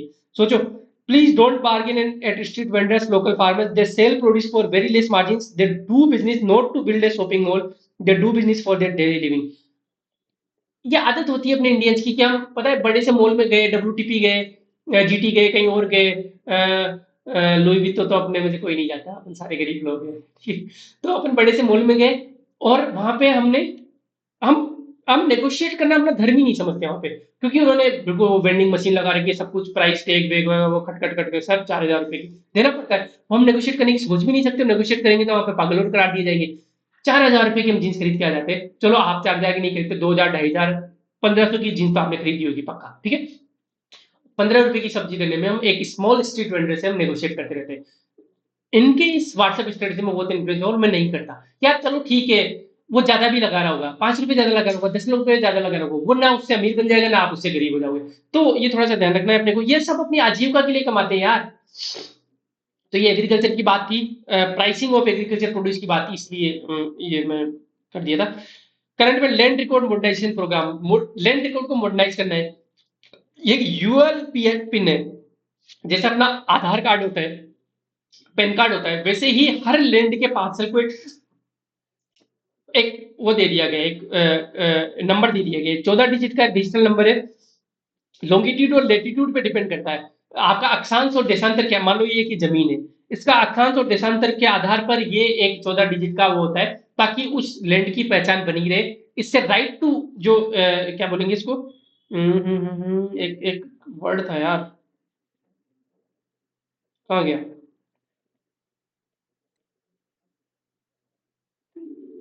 ये रिकॉर्ड ऑफ राइट्स, मतलब आप, आपका जो अधिकार है वो रिकॉर्ड में चला गया, रिकॉर्ड ऑफ राइट्स हो गया, ROR ध्यान रखना, रिकॉर्ड ऑफ राइट्स, ठीक है। हिंदी में क्या बोलेंगे इसको, कहाँ गया यार, रिकॉर्ड ऑफ राइट्स प्रदान करना चाहिए, हिंदी में भी ये लिखा हुआ है, ठीक है। मेरा दिमाग ही स्लो हो गया इस गर्मी के कारण, गर्मी भयंकर हो रही है, 44 डिग्री टेम्परेचर हो रहा है यहाँ पे। तो digital India land record modernisation programme DLRMP के ये 2016 में सेंट्रल सेक्टर स्कीम थी, 100% गवर्नमेंट ऑफ इंडिया फंड कर रही है। ये पहले national land record modernisation programme था, इसका रिवैम्ड रूप है ये। स्वामित्व स्कीम ध्यान रखना, स्वामित्व स्कीम की फुल फॉर्म ध्यान रखना, सर्वे ऑफ विलेज आबादी and mapping with improvise technology in village areas. ठीक है, स्वामित्व स्कीम में गांव की आबादी का सर्वेक्षण और ग्रामीण क्षेत्रों में उन्नत प्रौद्योगिकी की मदद से मानचित्रण। ये ध्यान रखना। आप तो यार 2 नंबर का क्वेश्चन आता है स्वामित्व स्कीम पे, तो लैंड रिकॉर्ड मॉडर्नाइजेशन प्रोग्राम से रिलेटेड है, भूमि अभिलेख आधुनिकीकरण से रिलेटेड है। ये पंचायती राज मंत्रालय ने 2021 में लॉन्च किया। ये 3 चीजें याद रख लेना आप तो, ठीक है। फुल फॉर्म याद नहीं भी रहे तो इसमें आपके 1.5 नंबर मिल जाएंगे। आपने फुल फॉर्म भी लिख दी तो आपको 2 नंबर मिल जाएंगे, ठीक है। राजस्थान का धरा ऐप है, वो भी लैंड रिकॉर्ड, धरा मतलब भूमि, तो आप कर सकते हो आपकी भूमि कहाँ पे क्या है। नीति आयोग द्वारा भूमि रिकॉर्ड प्रबंधन के लिए ब्लॉकचेन, मैंने कहा था जहां भी ट्रैकिंग की बात हो तो ब्लॉकचेन आप सेफली लिख सकते हो। तो ट्रैक क्या कर रहे हैं, किसकी, ये जो भूमि का जो पेज है वो किस किसान का है, ठीक है। तो इन दोनों को यदि लिंक कर रहे हैं तो ब्लॉकचेन की मदद से हम लिंक कर सकते हैं, ताकि ट्वीक ना हो, ताकि ऐसा नहीं कि किसी की जमीन को कोई हड़प रहा है, ठीक है। क्या क्या सोल्व, इससे क्या क्या दिक्कतें सोल्व होगी भाई। लड़ाइयां इतनी होती है, जितने भी सिविल केसेज है, जितने भी दीवानी मुकदमे हैं, उनका 66% भूमि या संपत्ति विवाद है, सोचो आप, ठीक है। अब भूमि अभिलेखों का मानकीकरण, स्टैंडर्डाइजेशन, किसी राज्य में 1 बीघा में कितना हुआ है, 1 हेक्टेयर में कितने बीघा है, किसी राज्य में क्या है, तो मानकीकरण स्टैंडर्डाइजेशन हो जाएगा सब राज्यों में। अपारदर्शिता और भ्रष्टाचार में कमी होगी। पहले पता है एक नकल निकलवाने के लिए पटवारी बहुत सारे पैसे ले लेता था, लेकिन जब से लैंड रिकॉर्ड वो डिजिटाइज होगी तो ई मित्र से जाके किसान खुद ही निकलवा लेता है। तो पहले 150 दस रुपए नकल निकलवा लेते थे, तो अपारदर्शिता थी, वैसे नकल देख नहीं सकते थे आप। अभी कंप्यूटर पे बैठे बैठे अपना अपनी भूमि देख सकते हो, अक्षांश देशांतर सब कुछ देख सकते हो उसका, ठीक है। ऋण सुविधाओं के लिए ई लिंकेज, स्वतः अपडेट, और ये मैंने पर्सनली बहुत यूज किया है इसको। मैं डिटेल तो ज्यादा डिस्क्लोज नहीं कर सकता, बट ये जो लैंड रिकॉर्ड मॉडर्नाइजेशन का है, गूगल अर्थ वगैरह का मेरा एक पर्सनल प्रोजेक्ट था घर पे ही, उसको मैंने बहुत यूज किया है। और ये जो भूमि विवाद है ना, उसको काफी हद तक 90-95% तक सोल्व करने में मैंने हेल्प ली है इसकी, लैंड रिकॉर्ड मॉडर्नाइजेशन की। तो आप जो पढ़ते हो ना, ये बात मैं क्यों बोल रहा हूँ, जो आप पढ़ते हो ना वो सिर्फ पढ़ाई के लिए नहीं, उसको आप यूज करोगे ना प्रैक्टिकल लाइफ में, तो आपकी लाइफ आसान हो जाएगी। चाहे वो इनाम हो, चाहे लैंड रिकॉर्ड मॉडर्नाइजेशन हो। मतलब मैंने जितने भी कृषि जो जितने भी कृषि क्या बोलेंगे उनको, जैसे कुआ है, बावड़ी है, जितनी भी चीजें पंप है, उनका लॉन्गिट्यूड और लेटीट्यूड वो कर दिया, सबको गूगल अर्थ से मैप किया, सब कुछ किया, तो लड़ाई की संभावना जो बहुत थी पहले वो खत्म ही हो गई लगभग, ठीक है। पारिवारिक मामला था कुछ, साथी पोर्टल, 2 नंबर का क्वेश्चन आ सकता है, न्यूज में था। साथी पोर्टल, घबराना नहीं है, एग्रीकल्चर से रिलेटेड है। सीड को ट्रेस करना है, साथी पोर्टल की है कि सीड सबसे पहले कहाँ होता है, कहाँ बनता है सीड, अनुसंधान केंद्र में बनेगा, रिसर्च एंड डेवलपमेंट में। फिर उसको लाइसेंस मिलेगा, तो लाइसेंस ही कोई होगा। उसके बाद में वो ट्रेडर्स के पास जाएगा, कोई खरीदेगा उसको पेटेंट करवाने के बाद में। ट्रेडर के बाद में वो बिचौलिए के पास जाएगा, सहकारी समिति में जाएगा, और उसके बाद किसान पे जाएगा। इस पूरी चेन को यदि हमें ट्रैक करना है तो उसके लिए साथी पोर्टल बना दिया। एक थैली है, थैली के ऊपर क्यूआर कोड चिपका होता है। आपने मान लो सरसों की बीज की थैली ली, ठीक है, उसके ऊपर क्यूआर कोड है। साथी पोर्टल डाउनलोड किया, ऐप डाउनलोड किया किसान ने, उस क्यूआर कोड को स्कैन कर लिया। स्कैन करने के बाद में पूरी उस बीज की जर्नी हो जाएगी कि देखो इस अनुसंधान केंद्र में ये बीज बने, यहाँ गए, यहाँ गए। इससे क्या होगा, उस बीज की गुणवत्ता पे भरोसा किया जा सकता है। कोई कई बार महंगे महंगे बीज बहुत फर्जी नकली बीज आने लगे, तो उसके लिए साथी पोर्टल बनाए गए। अब 2 मार्क के क्वेश्चन आप हो जाएंगे। क्यूआर कोड का इस्तेमाल है, ठीक है भाई। इसकी थीम क्या है, उत्तम बीज समृद्ध किसान, उत्तम बीज होगा तो किसान समृद्ध होगा। Seed authenticity can be test through QR code system, authentic है या नहीं है वो सीड, वो किससे ट्रेस किया जाता है, क्यूआर कोड से। ये देखो यहाँ से लेकर यहाँ तक, ठीक है। Ministry of agriculture and farmer welfare ने लॉन्च किया है, वही वाली बात हो गई। कब लॉन्च किया, अभी 2023 में। किसने लॉन्च किया, मिनिस्ट्री ऑफ एग्रीकल्चर ने। कैसे, क्यूआर कोड के थ्रू। क्यों, सीड ऑथेंटिसिटी के लिए। और थीम क्या है, उत्तम बीज समृद्ध किसान। इंटीग्रेट किस किस को करता है, रिसर्च ऑर्गेनाइजेशन को, डीलर को, फार्मर को, सर्टिफिकेशन एजेंसी को, इनको। और protection of plant varieties and farmers right authority है इस पीवी इसके एक्ट के अंदर, ये सीड की क्वालिटी को इंश्योर करती है। मतलब वो ये आपने पढ़ लिया था ये वाला, जब हमने वो, या फिर आगे पढ़ेंगे sorry, protection of plant varieties and farmers right. Plant की वेराइटीज को प्रोटेक्ट करना है और फार्मर्स के राइट को प्रोटेक्ट करना है, इसके लिए एक अथॉरिटी है, ठीक है। तो ये समझ में आ गया साथी पोर्टल, हिंदी में भी देख लो। साथी पोर्टल, बीज की ट्रेसेबिलिटी, प्रमाणीकरण और समग्र सूची, ठीक है। कृषि और किसान कल्याण मंत्रालय, ठीक है। क्यूआर कोड प्रणाली द्वारा बीजों की प्रमाणिकता का पता लगाया जाता है। ठीक है, थीम क्या है? उत्तम बीज समृद्ध किसान। अनुसंधान संगठन, डीलर, किसान प्रमाणन एजेंसी आदि को एकीकृत करता है ये। और ये किसके अंडर है? ये है, देखो ये मैंने एक उठा लिया था वहां से, रिसर्च ऑर्गेनाइजेशन, यहाँ से सीड सर्टिफिकेशन, वहां से seed licensing, seed inventory, dealer, integration with farmer database. ये देखो, बस अब तो 5 मिनट में खत्म हो जाएगा अपना लेक्चर। टाइम कितना हो गया? टाइम हो गया 1:30। प्रोटेक्शन ऑफ प्लांट वेराइटीज इन फार्मासाइट्स। देखो भाई, ये एक एक्ट है 2001 में आया था ये। इसके अंदर कोई भी किसान है वो अपने बीज को पेटेंट करवा सकता है कि देखो मैं ये बीज यूज कर रहा हूँ, इतने सालों से ये बीज मैंने इन्वेंट किया है। या फिर कोई भी रिसर्च ऑर्गेनाइजेशन हो जाके पेटेंट करवा सकती है इस एक्ट के अंदर जाके। ठीक है, तो अंडर द एग्रीमेंट ये ट्रिप्स के अंदर है। ठीक है, आईपीआर दोनों को देता है ये, प्लांट ब्रीडर्स को जो रिसर्चर है और फार्मर्स दोनों को देता है। एग्जिस्टिंग बीज है उसको भी जाके आईपीआर करवा सकता है यदि किसी ने आईपीआर नहीं करवा रखा हो तो। ये इसके अंदर एक अथॉरिटी बनी हुई है, protection of plant varieties farmers rights authority है। एक बार क्या हुआ था अभी, एफएल 2027 नाम से एक बीज था आलू का, पोटेटो का। तो ये ध्यान रखना, ये 2 नंबर में पूछ सकते हैं। एफएल 2027 क्या है? एफएल 2027। ये फ्रिटोले नाम से एक प्रोडक्ट था पेप्सिको का, है ना? फ्रिटोले चिप्स होते हैं ना, ले चिप्स, वैसे फ्रिटोले नाम से एक होता, एफएल उसी का है। और 2027 तक इसका इन्होंने पेटेंट करवा रखा था इसके बीज को। इसके बीज क्या करते हैं, एक तो इनके जो आलू बनते हैं वो ह्यूमिडिटी उनमें कम होती है, नम कम होते हैं वो, और बड़े आलू होते हैं ताकि चिप्स अच्छे से बन सके। इन्होंने पेटेंट करवा रखा है। अब उगाएंगे तो किसान ही, तो उन्होंने कॉन्ट्रैक्ट किया गुजरात के किसानों से कि आप ये बीज हमें उगा के दो और हम आपका प्रोड्यूस खरीद लेंगे। किसानों ने उगाया और बढ़िया चल रहा था। अब ये क्या करते, इन्होंने अपने कॉन्ट्रैक्ट में, बड़े बड़े कॉन्ट्रैक्ट होते हैं अंग्रेजी में, किसानों को उतना पता नहीं होता, कॉन्ट्रैक्ट में बहुत सारे क्लोज छिपा रखे थे कि इस साइज से नीचे का यदि आलू होता है तो हम नहीं खरीदेंगे, है ना? इस शेप से अलग का आलू होता है तो हम नहीं खरीदेंगे, क्योंकि मान लो शेप आलू की अलग हो तो अच्छे से चिप्स नहीं बन पाता। तो अब किसान जो कॉन्ट्रैक्ट में लिखा है वो तो वो खरीद लेते, बाकी का किसान को फेंकना पड़ता या फिर कम दाम में कहीं और बेचना पड़ता। तो किसानों को तो उनका फायदा नहीं होता, किसानों के मजदूर, किसान इनके लिए मजदूरी कर रहे थे। तो किसानों ने क्या किया, उस आलू की वैरायटी को खुद से ही उगा के कहीं और बेचना शुरू कर दिया मुनाफा कमाने के लिए। तो जो जो पेप्सिको है इसने किसानों पर मुकदमा दर्ज कर दिया और कुछ 1 करोड़ रुपए वगैरह का फाइन दर्ज कर दिया। हाई कोर्ट में बात गई, पेप्सिको की बहुत थूथू हुई, क्योंकि किसानों को तो यहाँ पे प्रायोरिटी दी जाएगी, किसानों का पहले से एक्सपर्टीज होता है। ट्विटर पे बाइकआउट चैलेंज चले। उसके बाद में जब इन्वेस्टिगेशन किया गया तो पता लगा कि इन्होंने जो 2027 तक जो पेटेंट लिया हुआ है गलत तरीके से लिया हुआ है।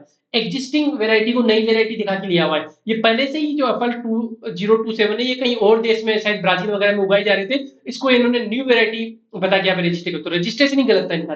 तो फिर इनको हाई कोर्ट ने झिड़कार लगाई, उन किसानों को कोई नहीं देना पड़ा। तो ये थोड़ी सी स्टोरी मैंने आपको बता दी, ये हिंदी में पढ़ लेना, सारी चीजें वही लिखी हुई है। Fertiliser sector in India largest importer है भाई फर्टिलाइजर का, और सेकंड लार्जेस्ट कंज्यूमर है, सबसे ज्यादा कंज्यूमर है कौन है? चाइना है।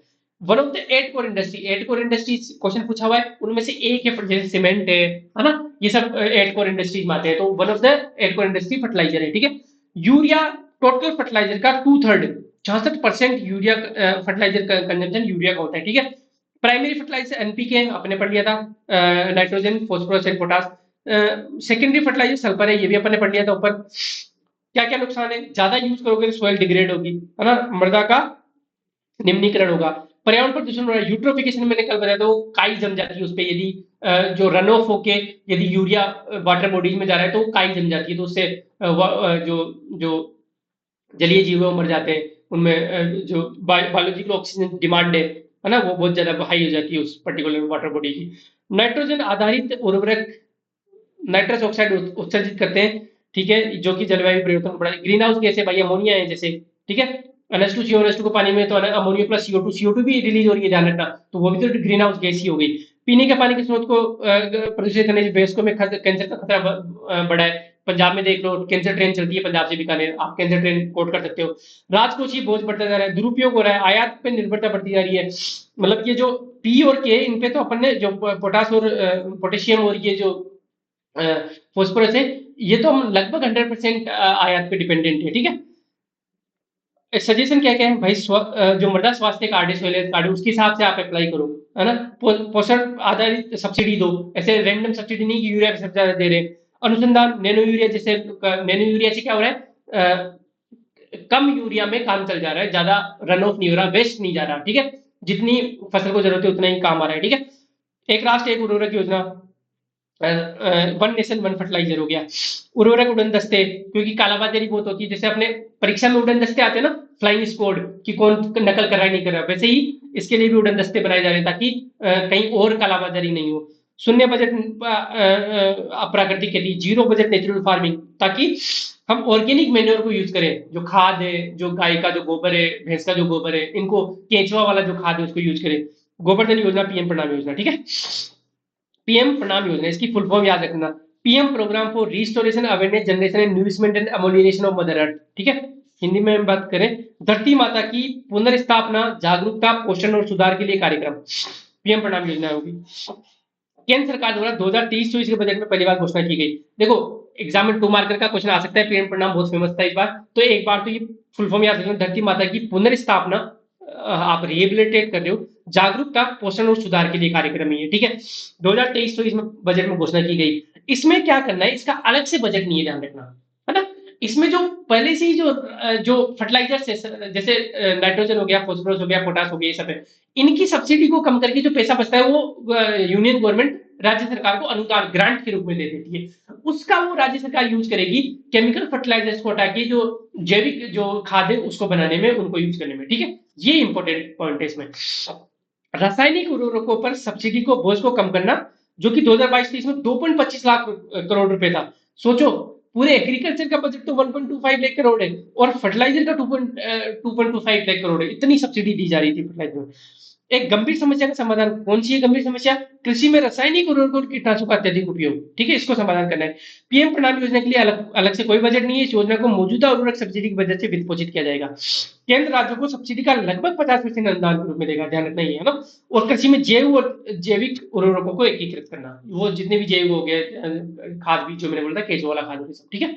ये पीएम प्रणाम योजना हो गई, इंग्लिश भी कर रखी है।